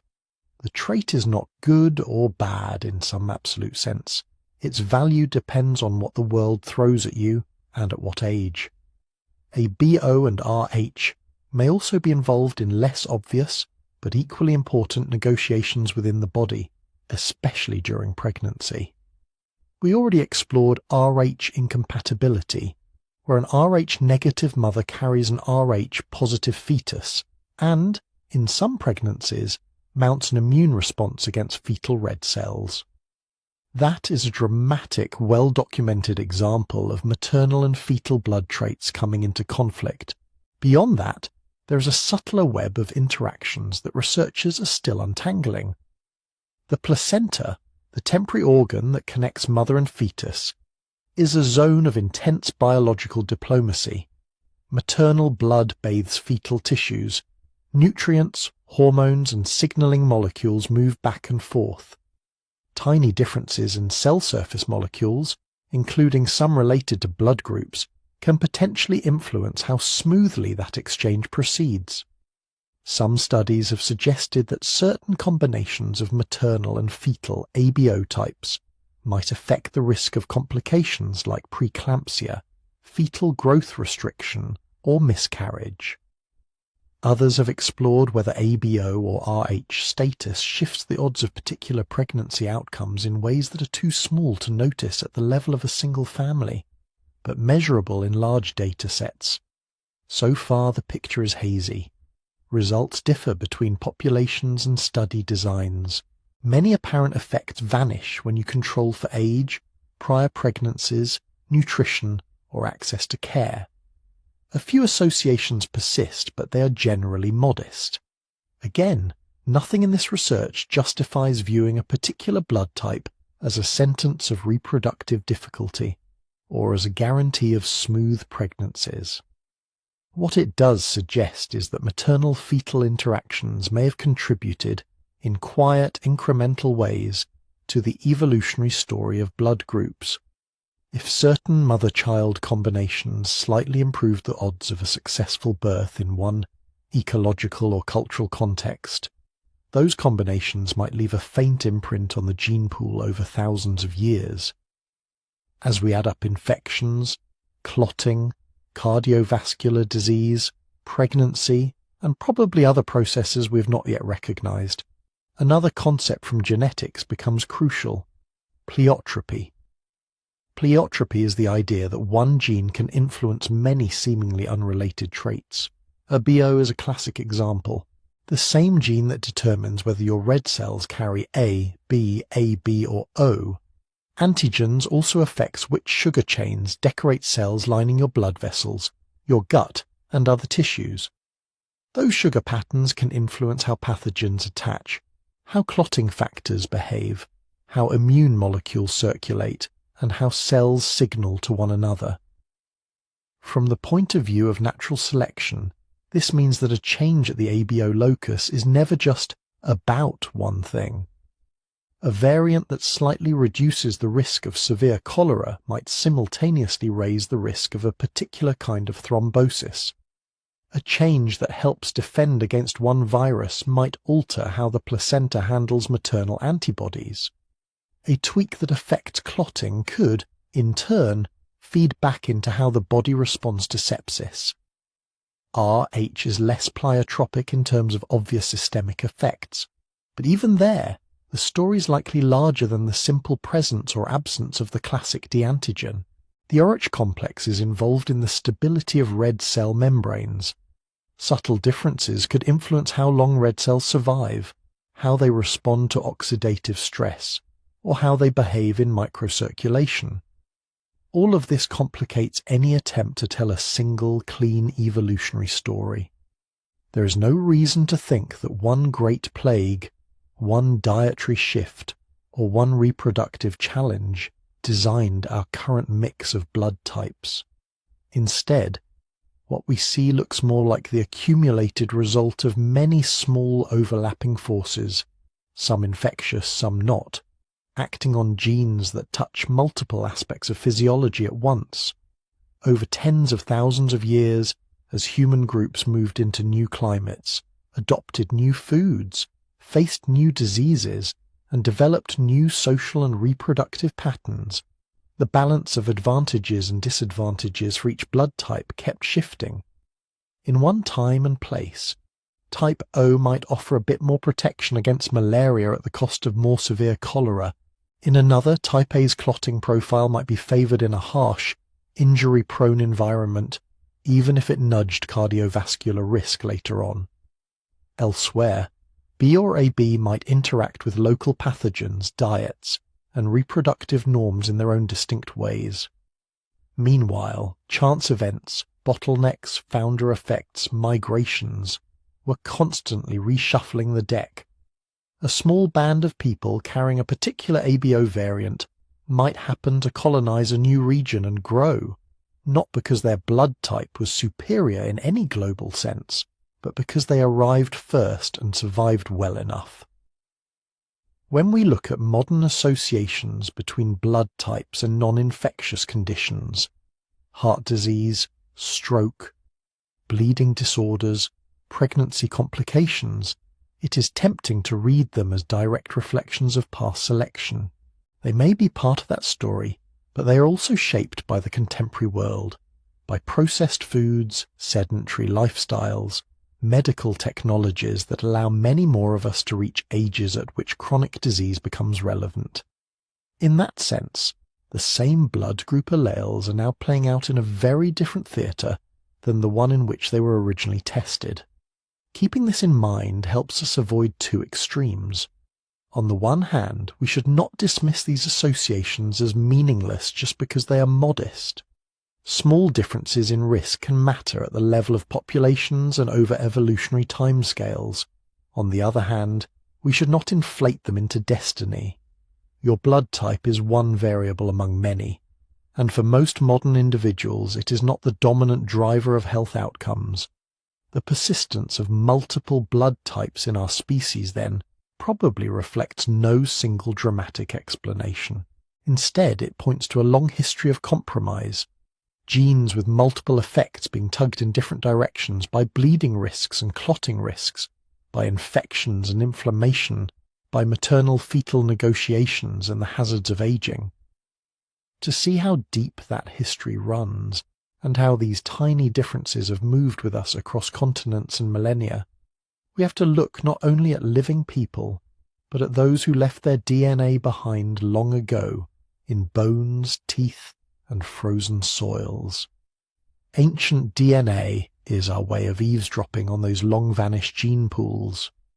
When scientists pull fragments of DNA out of a tooth, or a bit of petrous bone and run them through modern sequencing machines, they are not just recovering a single genome. They're catching a faint time-stamped snapshot of how genes were arranged in a particular place, in a particular person, at a particular moment in the past. For blood groups, that is both incredibly powerful and inherently limited. On the powerful side, the ABO and Rh systems are determined by very specific genetic changes. At the ABO locus, we can recognize the classic AB and O variants from their characteristic mutations in the gene that codes for a sugar-adding enzyme. At the Rh locus, we can identify the presence or absence of the RD gene and many of the subvariants that tweak Rh expression.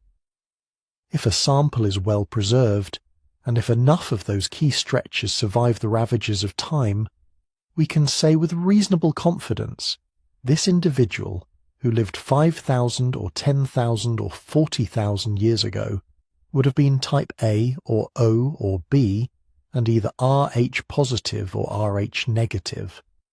But that is where the limitations begin. A single skeleton is not a population.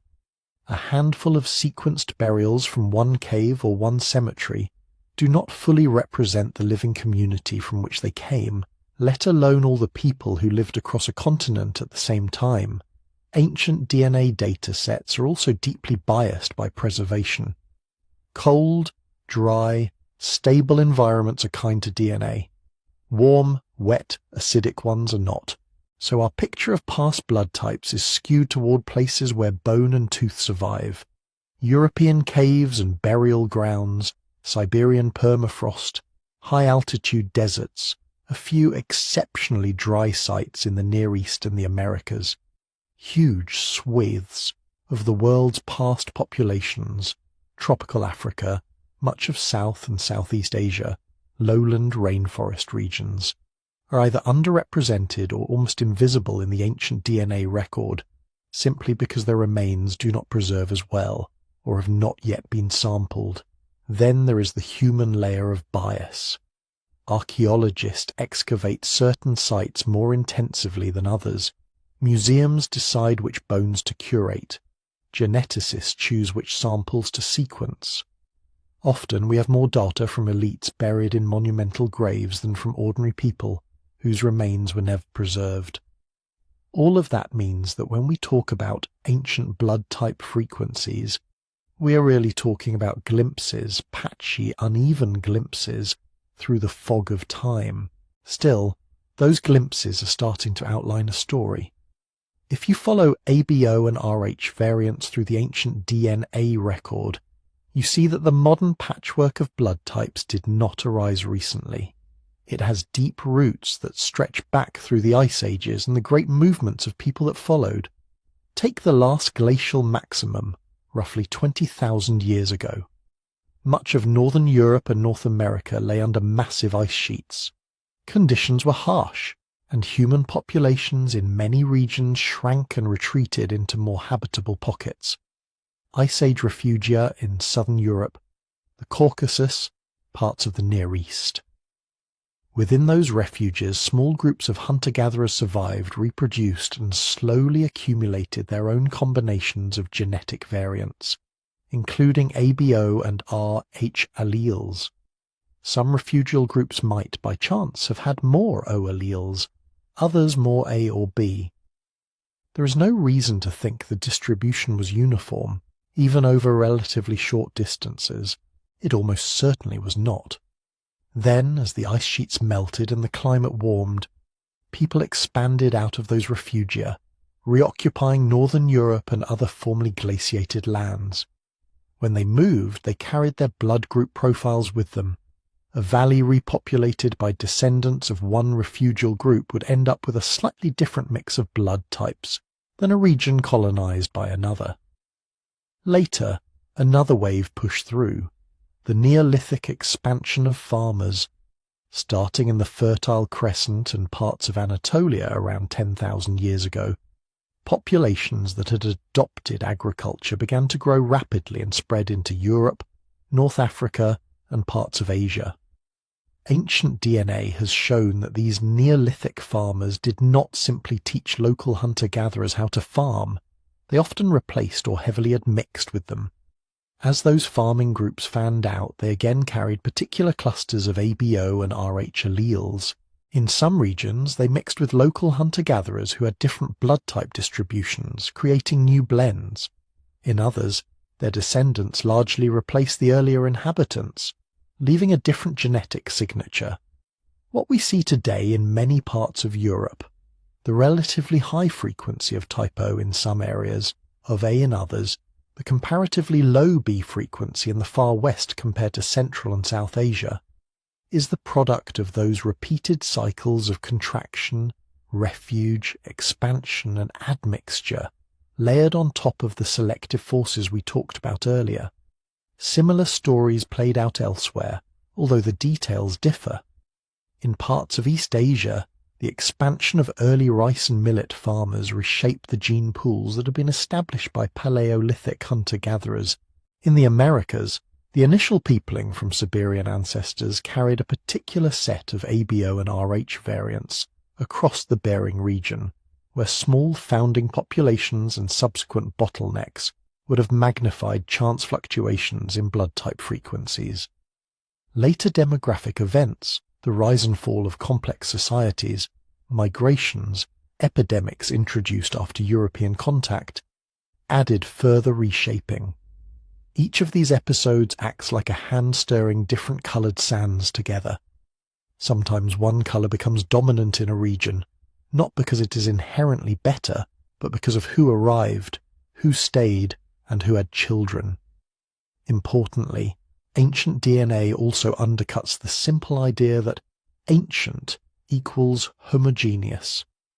Even within a single time slice, say Bronze Age Europe or pre-Columbian Mesoamerica, the genetic evidence points to regional and sometimes very local diversity.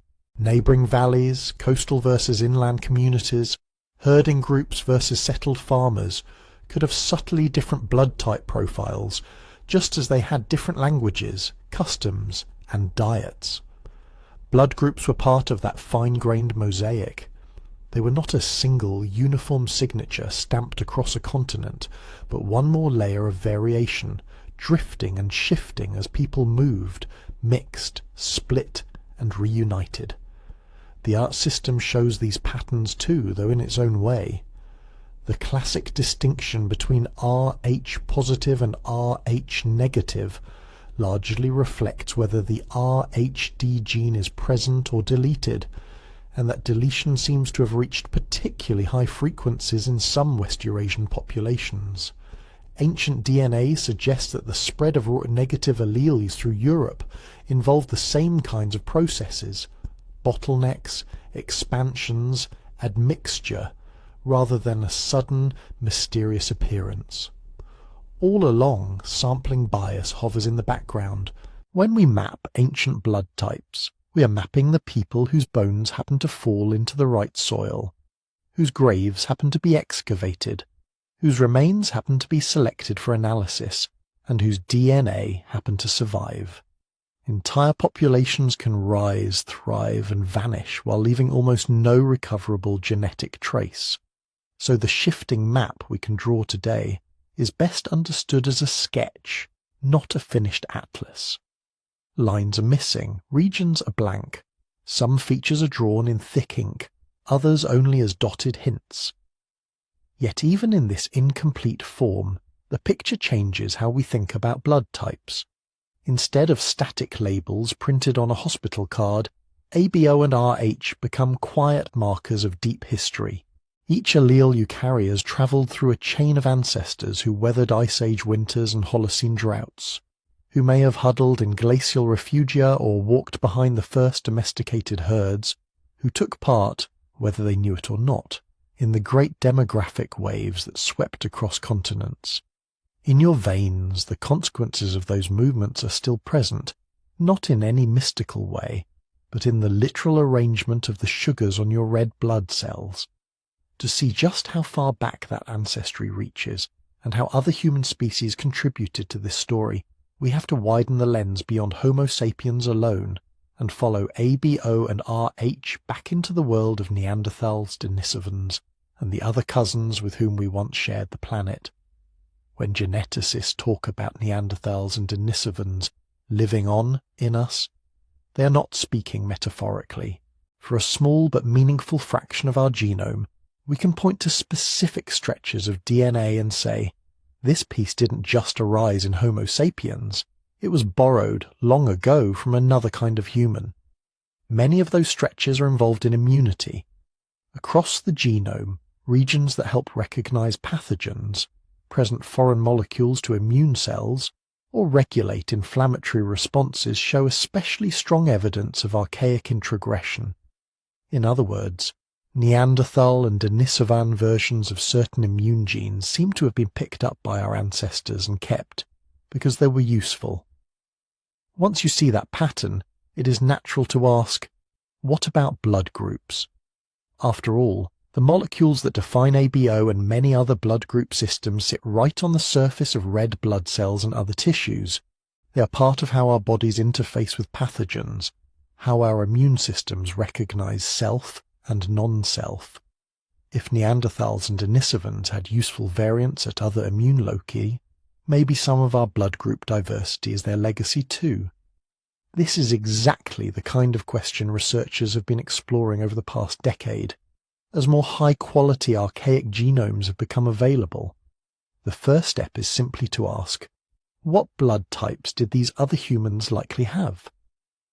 For Neanderthals, we now have several reasonably complete genomes from individuals who lived in Europe and Western Asia, plus a few lower coverage sequences. When scientists examine the ABO gene in those genomes, they find recognizable forms, variants that correspond to A-like, B-like, and O-like alleles. In some Neanderthals, the ABO sequence looks very similar to modern non-O alleles, suggesting they would have expressed A or B antigens. In others, the gene carries frameshift or nonsense mutations characteristic of O-type alleles that do not add the defining sugars. Denisovan genomes tell a similar story. Their ABO gene is not identical to ours, but it uses the same basic machinery, an enzyme that adds sugars to a precursor molecule, with different versions producing different terminal sugars, and loss-of-function versions leaving the precursor unmodified. So at a very broad level, it appears that Neanderthals and Denisovans had ABO polymorphism too. They were not fixed for a single blood type. They carried multiple alleles at the ABO locus, just as modern humans do. From there, the question becomes more subtle. When we see a particular ABO variant in both Neanderthals and modern humans, how did that sharing arise? There are three main possibilities. One is shared ancestry. The ABO polymorphism could be old enough that some of its variants were already present in the common ancestor of Neanderthals, Denisovans, and modern humans hundreds of thousands of years ago, and have simply been carried along in multiple lineages ever since. Another is introgression. A particular Neanderthal or Denisovan ABO allele might have entered the Homo sapiens gene pool during interbreeding events in Eurasia, and then persisted at low or moderate frequency. The third is convergent evolution. Similar selective pressures could, in principle, produce similar functional variants independently in different lineages, especially at a locus where the same few positions can be tweaked in similar ways. Distinguishing among these scenarios is not always easy. In some cases, the broader genomic context points strongly to introgression. If a chunk of DNA around a blood-related gene looks distinctly Neanderthal-like, matching Neanderthal sequences much more closely than African modern human sequences, and if that chunk is found only in non-African populations today, the simplest explanation is that it arrived via interbreeding after modern humans left Africa. Several immune loci fit this pattern clearly. For blood group systems, the evidence so far is more patchy. For example, some studies have identified Neanderthal-derived haplotypes near genes involved in red blood cell antigens and coagulation. These segments appear to influence traits such as clotting risk or susceptibility to certain infections, and they carry telltale signatures of archaic origin. That makes them good candidates for adaptive introgression, inherited from Neanderthals because they conferred a survival advantage in Eurasian environments. At the ABO locus itself, the picture is more mixed. Certain rare or geographically restricted ABO haplotypes in modern populations resemble the forms seen in Neanderthals more than the predominant modern variants. Some researchers have suggested that these could represent Neanderthal-derived ABO alleles that slipped into our gene pool and survived, perhaps under balancing selection that favours diversity at this site. But because ABO polymorphism is so ancient, and because the same functional changes can arise more than once, it is difficult to be definitive. A Neanderthal-like ABO sequence in a modern human might be archaic in origin, or it might be an old shared variant, or it might be a similar solution reached twice under similar evolutionary pressures. For Denisovans, data are even thinner. We have fewer genomes from fewer places, and their modern genetic legacy is concentrated in specific regions, most notably parts of East and Southeast Asia and Oceania. There is intriguing evidence that some blood-related traits in these populations, such as adaptations to low oxygen at high altitudes, are linked to Denisovan introgression around genes that affect red blood cell function. But clear examples involving the classic ABO or RH systems remain tentative. RH in particular is technically harder to reconstruct from fragmentary ancient DNA, because the RHD region is structurally complex and prone to deletions and duplications. So while we can detect some Neanderthal and Denisovan contributions to broader red blood cell biology, the fine-grained story of RH variants in archaic humans is still emerging. Amid these uncertainties, one conclusion has become steadily more secure. A BO is old, very old. When scientists compare the ABO gene across primates, chimpanzees, gorillas, orangutans, and several monkey species, they find clear A-like and B-like variants, and in some cases O-like loss-of-function alleles as well. The molecular signatures that define A and B in humans are echoed in these other primates along very similar lines.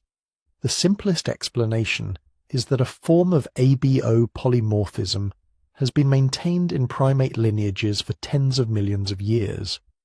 Not always with exactly the same alleles, and not always under exactly the same selective pressures, but with the same basic pattern. Multiple versions of the sugar-adding enzyme coexisting in populations for far longer than you would expect if one were simply best and the others were destined to vanish. This kind of long-term maintenance is classic balancing selection. It suggests that different ABO types have had different advantages and disadvantages in different ecological and pathogene environments, and that no single version has ever been universally superior for long enough to erase the others. Seen from that perspective, Neanderthals and Denisovans were not exotic outliers in our blood group story. They were participants in a much older pattern. They inherited a polymorphic ABO system from ancestors who were already playing this evolutionary balancing act. They may have added their own twists, unique variants, local adaptations, perhaps even contributions to our own gene pool at immune-related sites, before disappearing as distinct populations. Modern humans, for our part, carry a mosaic genome, mostly shaped within our own lineage, but with tiles contributed by these archaic cousins at some points, and by much older primate evolution at others. When you look at your blood type against that backdrop, it becomes less a label pinned to a single species and more a faint echo of deep time. The A, B, or O you carry might trace its functional logic back to early apes. Some of the immune nuances that travel with it may have been sharpened in Neanderthal caves or Denisovan mountain camps. Others arose entirely within Homo sapiens in farmers' villages or hunter-gatherers' camps far more recently. Untangling those layers is an ongoing project. Each new archaic genome, Each better resolved ancient sequence adds a tiny bit of clarity. For now, we can say with some confidence that parts of the immune landscape around our blood groups bear the imprint of contact with other human species, and that the ABO system itself is far older than Homo sapiens. But which specific variants in your veins are Neanderthal gifts, which are Denisovan legacies, which are shared inheritances from ancient primates, and which are purely our own inventions? That remains an open question. In other words, when we talk about our blood types, we may be telling a story that began long before there was anything on Earth that we would recognize as us. By the time scientists understood that these ancient tangled histories lay behind something as ordinary as a blood type, the way we use that knowledge had already begun to change the modern world. At first, blood groups were a strictly practical discovery. In the early 20th century, when physicians started to grasp the ABO system, transfusion medicine was still a dangerous improvisational practice. Surgeons knew blood loss killed patients. They knew that giving blood sometimes saved them and sometimes killed them faster. They did not yet know why. Once ABO compatibility testing became possible, that changed quickly. Hospitals began to type patients before surgery. Small in-house blood banks formed, storing carefully labelled bottles from local volunteers. Instead of gambling on any donor who happened to be available, doctors could match A to A, O to anyone, and avoid catastrophic reactions. It was a quiet revolution. No fireworks, no moment where the world stopped and gasped. Just chart after chart where died on the table was replaced by recovered without incident. Then came war. During the First World War, and even more during the Second, the logistics of blood supply became a military problem.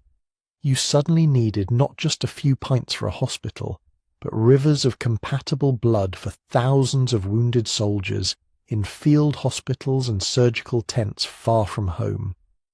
Blood typing moved out of research laboratories and into recruitment offices, aid stations, and mobile collection units. Technicians were trained by the tens of thousands. Simple, robust tests were developed that could be done quickly under rough conditions. Standardized systems appeared. Glass bottles replaced ad hoc tubing. Citrate solutions allowed storage.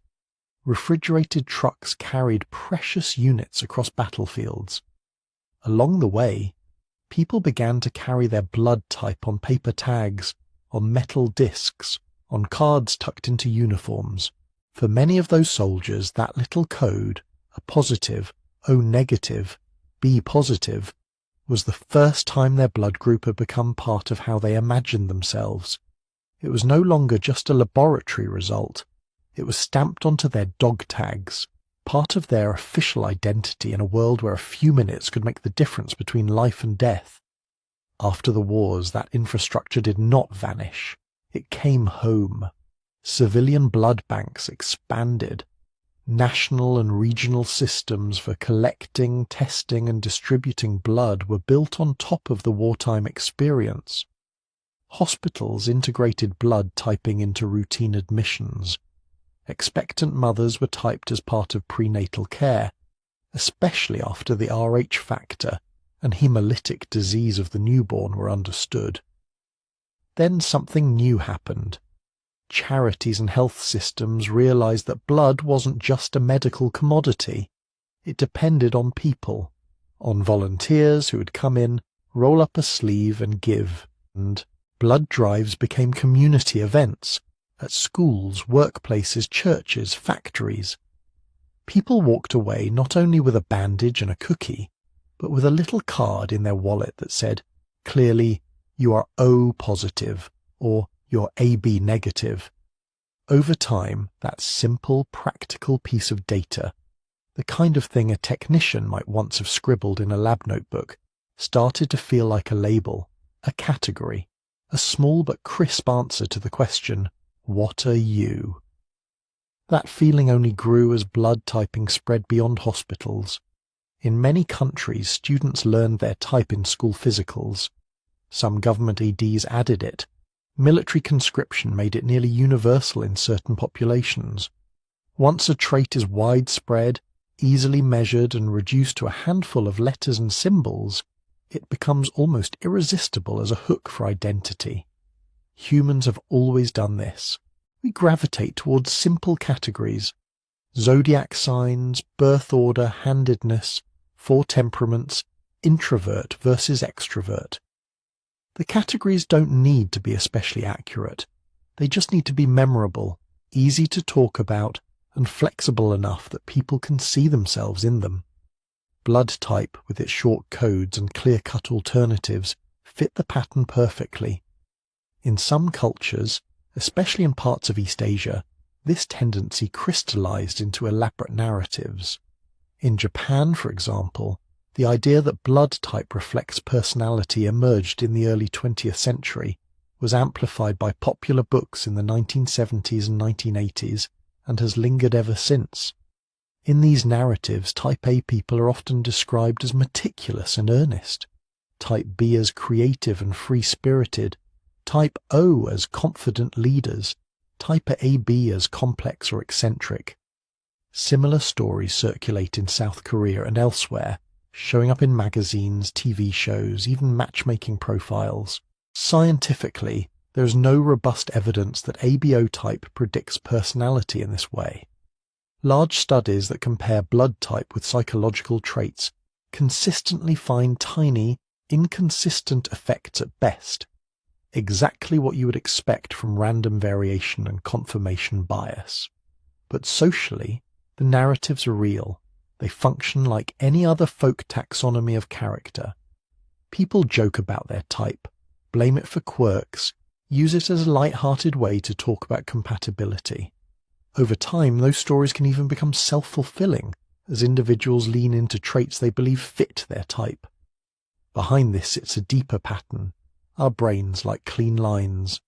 The world and our biology are not clean. A system like ABO is actually messy. Dozens of rare subtypes, partial antigens, interactions with many other blood group loci. The Rh system alone includes multiple antigens beyond the famous D. Your red blood cells carry a mosaic of markers from at least 30 recognized blood group systems. But that complexity is hard to hold in mind. I'm B positive is easy. We use such labels to reduce a tangled web of evolutionary history, molecular biology, and statistical risk into something we can tell stories about. Along the way, we risk confusing the sliver of reality the label captures with the whole person. It is worth stepping back and asking, what can your blood type actually tell you? On the practical side, quite a lot. A BO and Rh status are critical for transfusion safety. They determine which donated units you can receive without provoking a dangerous immune reaction. They matter in pregnancy when an Rh negative mother carries an Rh positive fetus, because maternal antibodies can cross the placenta and harm fetal red blood cells, a risk that modern medicine manages with testing, monitoring, and Rh immunoglobulin. Blood type can also nudge the probabilities of certain medical events. As we saw earlier, non-O types might have slightly higher risks of some clotting disorders. Type O may be marginally more vulnerable to certain infections and less to others. These are population-level tendencies, not destinies, but they are real enough to interest epidemiologists. Beyond that, the predictive power drops off quickly. Your blood type does not reliably determine your intelligence, your temperament, your romantic compatibility, your career prospects, or your moral character. It is one tiny axis of variation in a human genome that contains billions of base pairs, shaped by environments, cultures, and choices that ABO cannot touch. Yet the myths persist, and new ones continue to arise. They do so for familiar reasons. Stories about types give us a way to navigate social life, to sort an overwhelming flood of information into manageable boxes. They offer a sense of belonging. You and your fellow O-types, or your fellow ABs, are part of the same small club. They provide ready-made explanations for behavior, flattering or otherwise, and because blood type is anchored in something undeniably real, a test result, a medical chart, it can feel more grounded than, say, star signs. The fact that the biological meaning and the cultural meaning do not line up neatly does not weaken the stories. It may even make them more alluring. In the next part of this journey, we'll follow those stories directly. We'll look at where blood type folklore came from, how it spread, and why, in a world full of complex genetics and careful statistics, simple tales about ABO and AB still have such a powerful hold on the human imagination.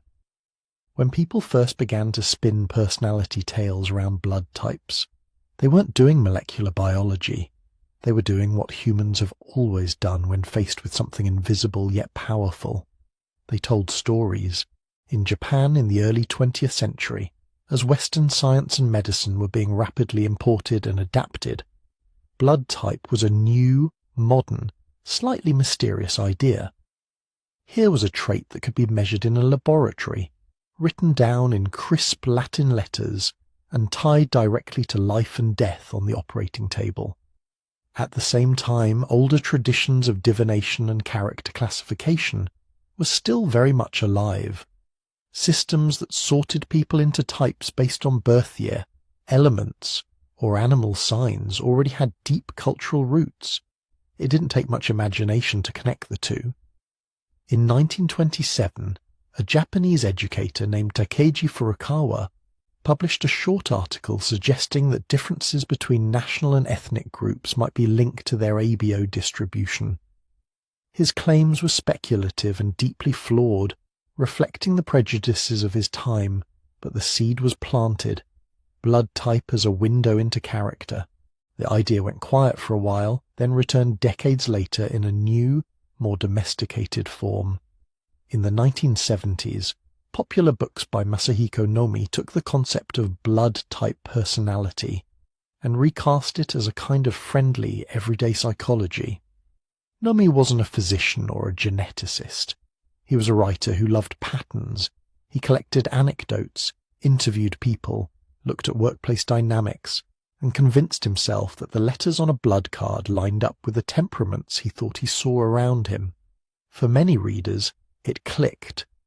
Here was a system that felt modern. It used the language of blood, genes, and types, but functioned socially like astrology or the classical four humours.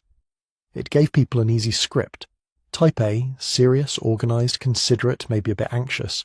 Type B, individualistic, passionate, unpredictable. Type O, confident, decisive, sometimes stubborn. Type AB, mysterious, hard to read, a mix of opposites. The match was rarely perfect, but it didn't need to be. Television variety shows ran segments on blood type compatibility. Magazines published charts. Dating services and social clubs used it as an icebreaker. In South Korea, similar ideas spread later, sometimes framed as light-hearted fun, sometimes taken more seriously. Over time, entire microcultures formed around these four letters. People shared stories of relationships that proved the compatibility charts. Parents compared their children's types and nodded knowingly at their differences. Office workers joked that the new hire acts just like a bee. From the outside, especially from a scientific perspective, this can look puzzling. Study after study finds no robust link between ABO type and personality traits when you measure them carefully with standardized tests. Whatever faint patterns appear tend to vanish or flip when the sample changes or the method improves. Exactly what you would expect if you're mostly measuring noise. But from the inside, the blood type stories feel convincing. There are good reasons for that. One is confirmation bias. When you hear that type A people are conscientious, you don't test that claim against every type A person you know. You notice the colleagues who fit the description, the friend who always arrives 5 minutes early, the cousin who colour codes their planner, and you say, that's so A. The people who don't fit, they slip out of focus. The same happens for type Bs who are messy. O's who like being in charge, ABs who seem contradictory. The matches stick in memory, the mismatches dissolve. Another is social reinforcement. If your peers talk about blood types, you pick up the language. At parties, in classrooms, online, people ask, "What's your type?" If you say you're B and everyone laughs and says, "Oh, that explains it," you get a small immediate reward. You feel seen, included. Over time, you may even exaggerate or downplay certain traits to match what others expect of your type. Personality isn't fixed, it's shaped by feedback. A folklore system can become a gentle script that people act into. Then there's the comfort of identity. Being human is confusing. We are bundles of contradictions changing across situations and years. Any tidy label that promises to distill that complexity into a few adjectives is tempting. It offers a story about who you are and why you are that way. A story that does not blame your choices or your upbringing, but something neutral and shared. My blood. It can also make other people's quirks more tolerable. He's not being difficult, he's just an O, can soften frustration. The way she's a Leo, or he's the oldest child, sometimes does. Blood type folklore, then, is not primarily about biology. It is about social needs. When you zoom back out to the actual immunology, the contrast is stark. ABO antigens are specific sugar molecules attached to the surface of your red blood cells and some other tissues. They are built by enzymes encoded by the ABO gene, which either add certain sugar units to a base structure, for A and B, or leave it unmodified, for O. Your immune system learns to ignore the antigens your own cells carry and to treat the others as foreign. That is why a type A person has anti-B antibodies, type B has anti-A, type O has both, and type AB has neither. Those antibodies are small Y-shaped proteins that circulate in your plasma, ready to bind to mismatched red cells and flag them for destruction. This is crucial for defense against pathogens, but it can be catastrophic if incompatible blood is transfused. That's the core of ABO biology. Chemistry on the cell surface, proteins in the blood, and the finely tuned pattern recognition system we call the immune response. Nothing in that picture points naturally to introversion or leadership style.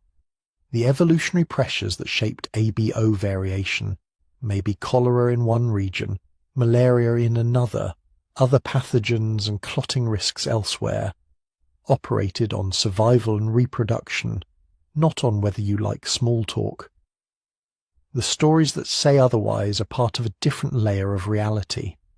They are cultural adaptations, not genetic ones. They spread because they are catchy, not because they are true. They help people navigate relationships and social expectations, at least in the short term. In that sense, they have their own kind of fitness, but they also carry ethical risks. When a light-hearted typology becomes a serious basis for judgment, it can slide into stereotyping. In Japan and South Korea, there have been documented cases of what the media call blood type harassment. People being teased, excluded, or even disadvantaged at work or school because their type is associated with negative traits. Employers have reportedly asked job candidates for their blood type. Children have been bullied with it as an excuse. From a medical standpoint, misinformation can be more quietly harmful. If someone hears that a certain blood type is strong against disease, they might ignore screening or downplay symptoms. If another type is described as weak, people may worry unnecessarily about conditions that have little to do with ABO. Folk claims about diet or exercise based on blood type can distract from more solid advice about nutrition, sleep, and activity that applies across all groups. So how do you enjoy the cultural side of blood types without getting pulled into pseudoscience? One approach is to treat these narratives as what they really are, modern folklore. You can appreciate them the way you might appreciate horoscopes, personality quizzes, or traditional stories about auspicious birth years. They can be conversation starters, bits of shared language, small windows into how different societies mix old ideas with new science. You can smile when someone says, "That's such an A thing to do," without assuming that their blood cells actually dictated their behavior. At the same time, you can quietly keep two categories in mind. In one category sits the measurable biology of antigens and antibodies, the evolutionary history of pathogens and populations, the clinical realities of transfusion reactions and Rh incompatible pregnancies. This is the domain where blood type truly matters for your body. In the other sit the stories we build around those facts. Stories of personality, compatibility, destiny. Some are playful, some are earnest. All of them tell you far more about human imagination than about glycans on red blood cells. The real mystery of blood types, the one that science keeps chipping away at, is not mystical. It lives in evolution and history. Why did these particular antigens arise when they did? How did ancient epidemics and migrations sculpt their frequencies across continents? Why do some rare types cluster in specific populations? And what does that tell us about old bottlenecks, founder effects, and vanished ways of life? Those are questions that connect your veins to Neanderthals, Denisovans, medieval plagues, tropical parasites, and the logistics of 20th century wars. They are strange and beautiful enough that we do not need to give ABO supernatural powers. We can let science handle the part of the story written in sugars and proteins, and let culture handle the jokes, the myths, and the small comforts of saying, "I'm A," or "I'm O," and seeing someone else nod in recognition. In the next section, we'll leave the realm of folklore and return to that deeper puzzle. We'll look at what we still don't know about blood types, where current research is heading, and how many questions remain hidden in something as ordinary as a drop of red. For all the detail we've gone through in this series, there's something humbling we need to sit with. When it comes to blood types, especially ABO and Rh, we are still very much in the middle of the story. We have good outlines, strong hints, some very convincing pieces of the puzzle. But the full picture, the exact reasons these variants exist in the combinations and frequencies we see today, that picture is still coming into focus. Right now, most researchers think about ABO and Rh diversity as the result of several forces acting together, rather than one grand cause. Natural selection is one of them. Different blood group variants seem to offer advantages or disadvantages depending on the diseases, diets, and environments people face. Type O can reduce the risk of severe malaria in some contexts, but it may make cholera infections more intense. Type A may have been favoured in regions where certain pathogens stuck more easily to type O cells. Rh negative might have been tolerated or even slightly favoured in places or times when particular infections or pregnancy patterns made its risks less severe. But selection is only part of the story. Genetic drift also matters. That's the random side of evolution, the way allele frequencies can change just by chance when populations are small. Imagine a hunting party of 20 people, or a village of a few hundred, where just a handful of births and deaths can shift the local balance of A, B, O, and Rh. Over thousands of years, some groups might lose a blood type variant entirely, not because it was harmful, but simply because no one carrying it happened to leave descendants. Migration adds another layer. As people moved, they didn't carry the global mix of blood types with them. They carried whatever mix existed in their particular band or community. A small clan with mostly type O leaving Africa might seed O-rich populations in distant lands. Traders or pastoralists from a region with more B alleles might carry that variant along steppe routes or river corridors. Over time, waves of movement, intermarriage, conquest, and isolation stitch together a patchwork of blood type distributions that still echo ancient journeys. And then there are trade-offs. The same variant can be helpful in one context, harmful in another, and neutral in a third. Type O's apparent malaria advantage may have kept it common in some tropical regions, even if it raised the risk of bleeding or certain infections. Type A or AB might slightly increase the risk of clots or particular cancers, but reduce susceptibility to some bacteria or influence fertility in subtle ways. Rh negative, dangerous in some pregnancy combinations, might interact with other genes to change immune responses in ways we don't fully understand yet. Selection, drift, migration, trade-offs. 4 forces weaving together, not in a tidy pattern, but in overlapping, sometimes conflicting threads.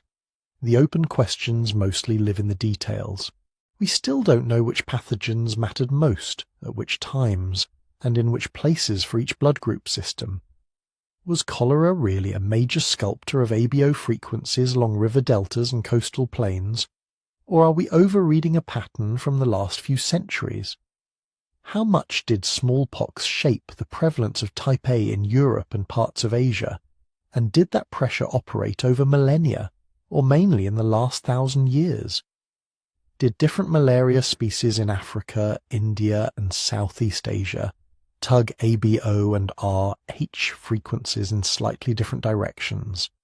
How important were gut parasites, respiratory viruses, or unknown bacterial infections that no longer circulate today? Even for RH, which seems so straightforward when we focus on pregnancy, the deeper story is murky. Were there specific infections where being Rh positive was a liability, nudging Rh negative to persist in certain populations despite its costs? Did patterns of family structure, birth spacing, and fertility in different cultures change how strong Rh selection really was? The archaeological and written records show shifts in childbirth practices, breastfeeding duration, and maternal mortality over time.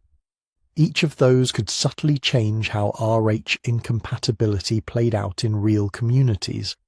We also don't fully understand the timing. Did most of the shaping happen far back in the Pleistocene, when small, scattered human groups were dealing with local parasites and harsh climates? Or did later urbanization, agriculture, and crowd diseases, plagues that needed dense populations to thrive, reshuffle blood type advantages in the last 10,000 years?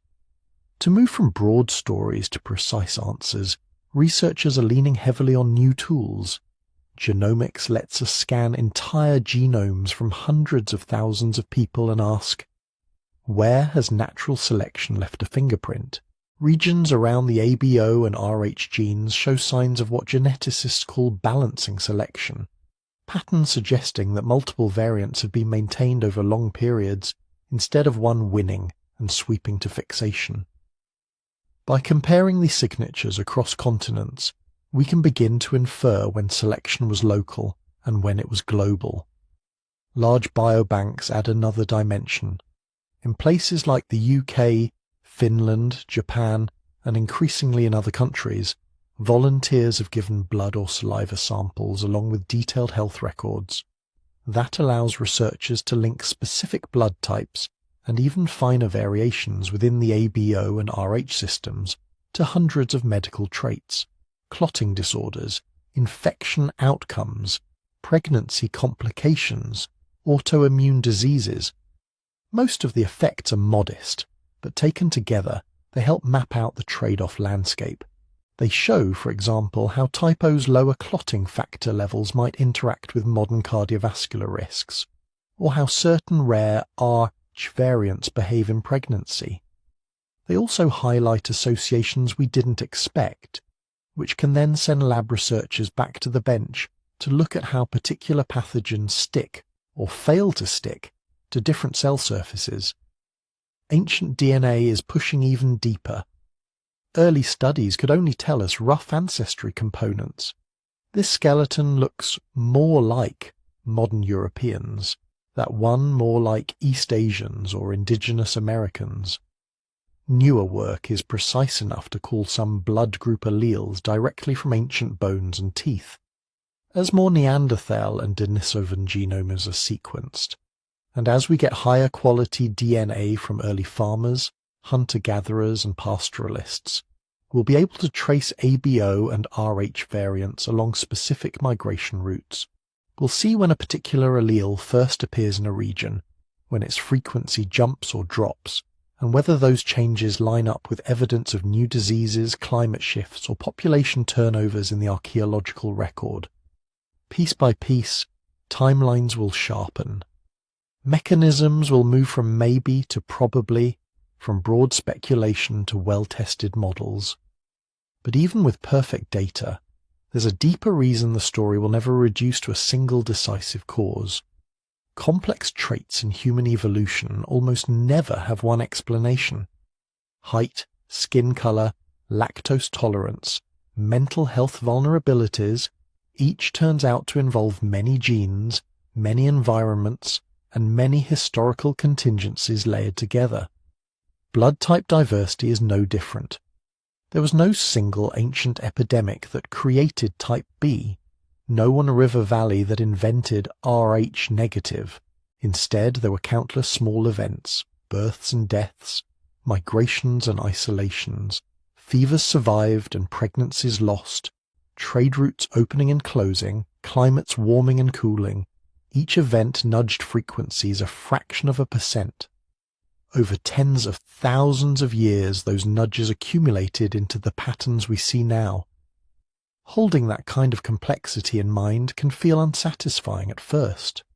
We often want a clean narrative. Malaria did it, or plague did it. A single villain or hero that explains everything. But the real story is richer, and in a way more human. It reflects the messy, branching, uncertain paths our ancestors actually walked. As we explore that uncertainty, this is also a good moment to mention something new we've been working on. If you'd like to drift off to more stories like this, woven from genetics, archaeology, and deep time, our book is now available at sleepytimehistory.com, and there's a discount this week. It goes into greater depth on how scientists piece together these invisible histories, and how much we still don't know. For now, the most honest place to land is somewhere between confidence and mystery. We can say with confidence that blood types matter for transfusion, for pregnancy, and for certain infections and clotting risks. We can say that their global patterns bear the fingerprints of selection, drift, migration, and trade-offs operating over immense spans of time. At the same time, we can admit that many specifics remain fuzzy, which outbreaks in which centuries tipped the balance toward or away from a given allele, how interactions between blood groups and other genes shaped fertility in particular cultures, how many ancient pathogens have disappeared without leaving a clear trace, taking their side of the story with them. Learning to sit with that is its own kind of skill. To look at a drop of blood and know that part of its history is clear, mapped in textbooks and hospital protocols, while another part fades into mist somewhere between Neanderthals, Denisovans, and unrecorded epidemics. In the final section, we'll gather these threads together.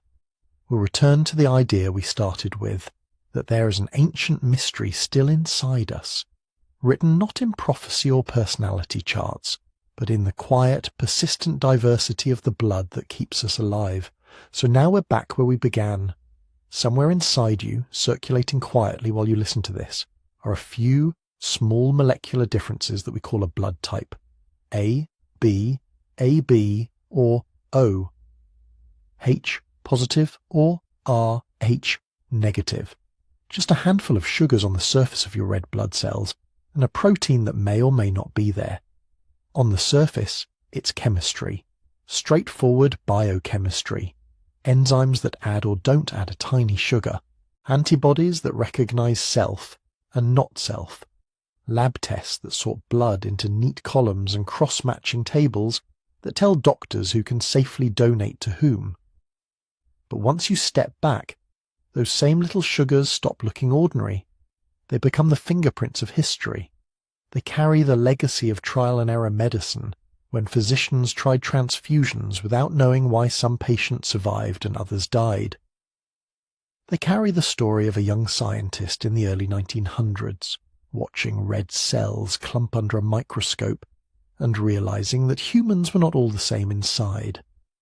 They carry the slow building of compatibility charts, blood banks, Rh testing in pregnancy, and the quiet routines that now save lives every day in hospitals around the world. They also carry something older. Every time your heart beats, it's pushing through your arteries a record of ancient battles you never saw, malaria parasites learning how to invade red cells, and your ancestors' cells changing in response. Bacteria in river water and coastal estuaries binding more easily to one blood group than another. Viruses riding through crowded cities, taking a slightly higher toll on some types and sparing others. Plagues we know by name, smallpox, cholera, and others that vanished before anyone wrote them down. Over and over, tiny differences in risk, a few percentage points here and there added up. Someone with one blood type survived a fever long enough to have children. Someone with another type had fewer pregnancy complications or fewer deadly clots in one particular environment. In a different place or time, the advantage flipped. What was helpful in a malarial swamp could be harmful in a freezing steppe or in a crowded medieval town. Layered on top of that is movement. Bands of hunter-gatherers carrying their local blend of A, B, O and Rh as they followed herds and rivers. Early farmers and herders spreading out from a fertile valley, bringing not just crops and animals but their particular genetic mix. Traders crossing deserts and seas, marrying into distant communities and stitching together far-flung bloodlines. Each journey slightly reshaped the map of blood types, leaving traces that can still be seen in global patterns today. Underneath all of it lies deeper time, the fused chromosome that marks us as descendants of a small, ancient population. The echoes of Neanderthal and Denisovan DNA, including blood group variants they carried and passed on when our lineages met and interbred. The long shadow of prehistoric epidemics, climate swings and migrations that no one recorded, but that left subtle signatures in the genes that control the antigens on your red cells. So when you hear type A or type O on a hospital bracelet, you're hearing a label that sits at the intersection of molecules, medicine, evolution, disease, and human movement. It's a practical label. It matters if you ever need a transfusion, or if you're pregnant and Rh negative. It nudges your risk of certain infections and clots very slightly up or down. For most people, most of the time, it quietly does its work without drawing attention to itself. But it's also a story that began long before anyone wrote, or farmed, or built cities. A story of survival in small, scattered groups, of bodies adapting, not perfectly but well enough, to a changing, dangerous world. Of different human populations meeting, mixing, and moving on. Of ancient relatives like Neanderthals and Denisovans, leaving faint but real traces in the way some of our blood groups are structured today. The main thread running through all of this is that your blood type isn't a personality category or a mystical sign. It's living history. History shaped by pressures we can partly trace. Malaria here, smallpox there, cholera along certain coasts, and by many more forces we can only glimpse. As our tools improve, that story will get sharper.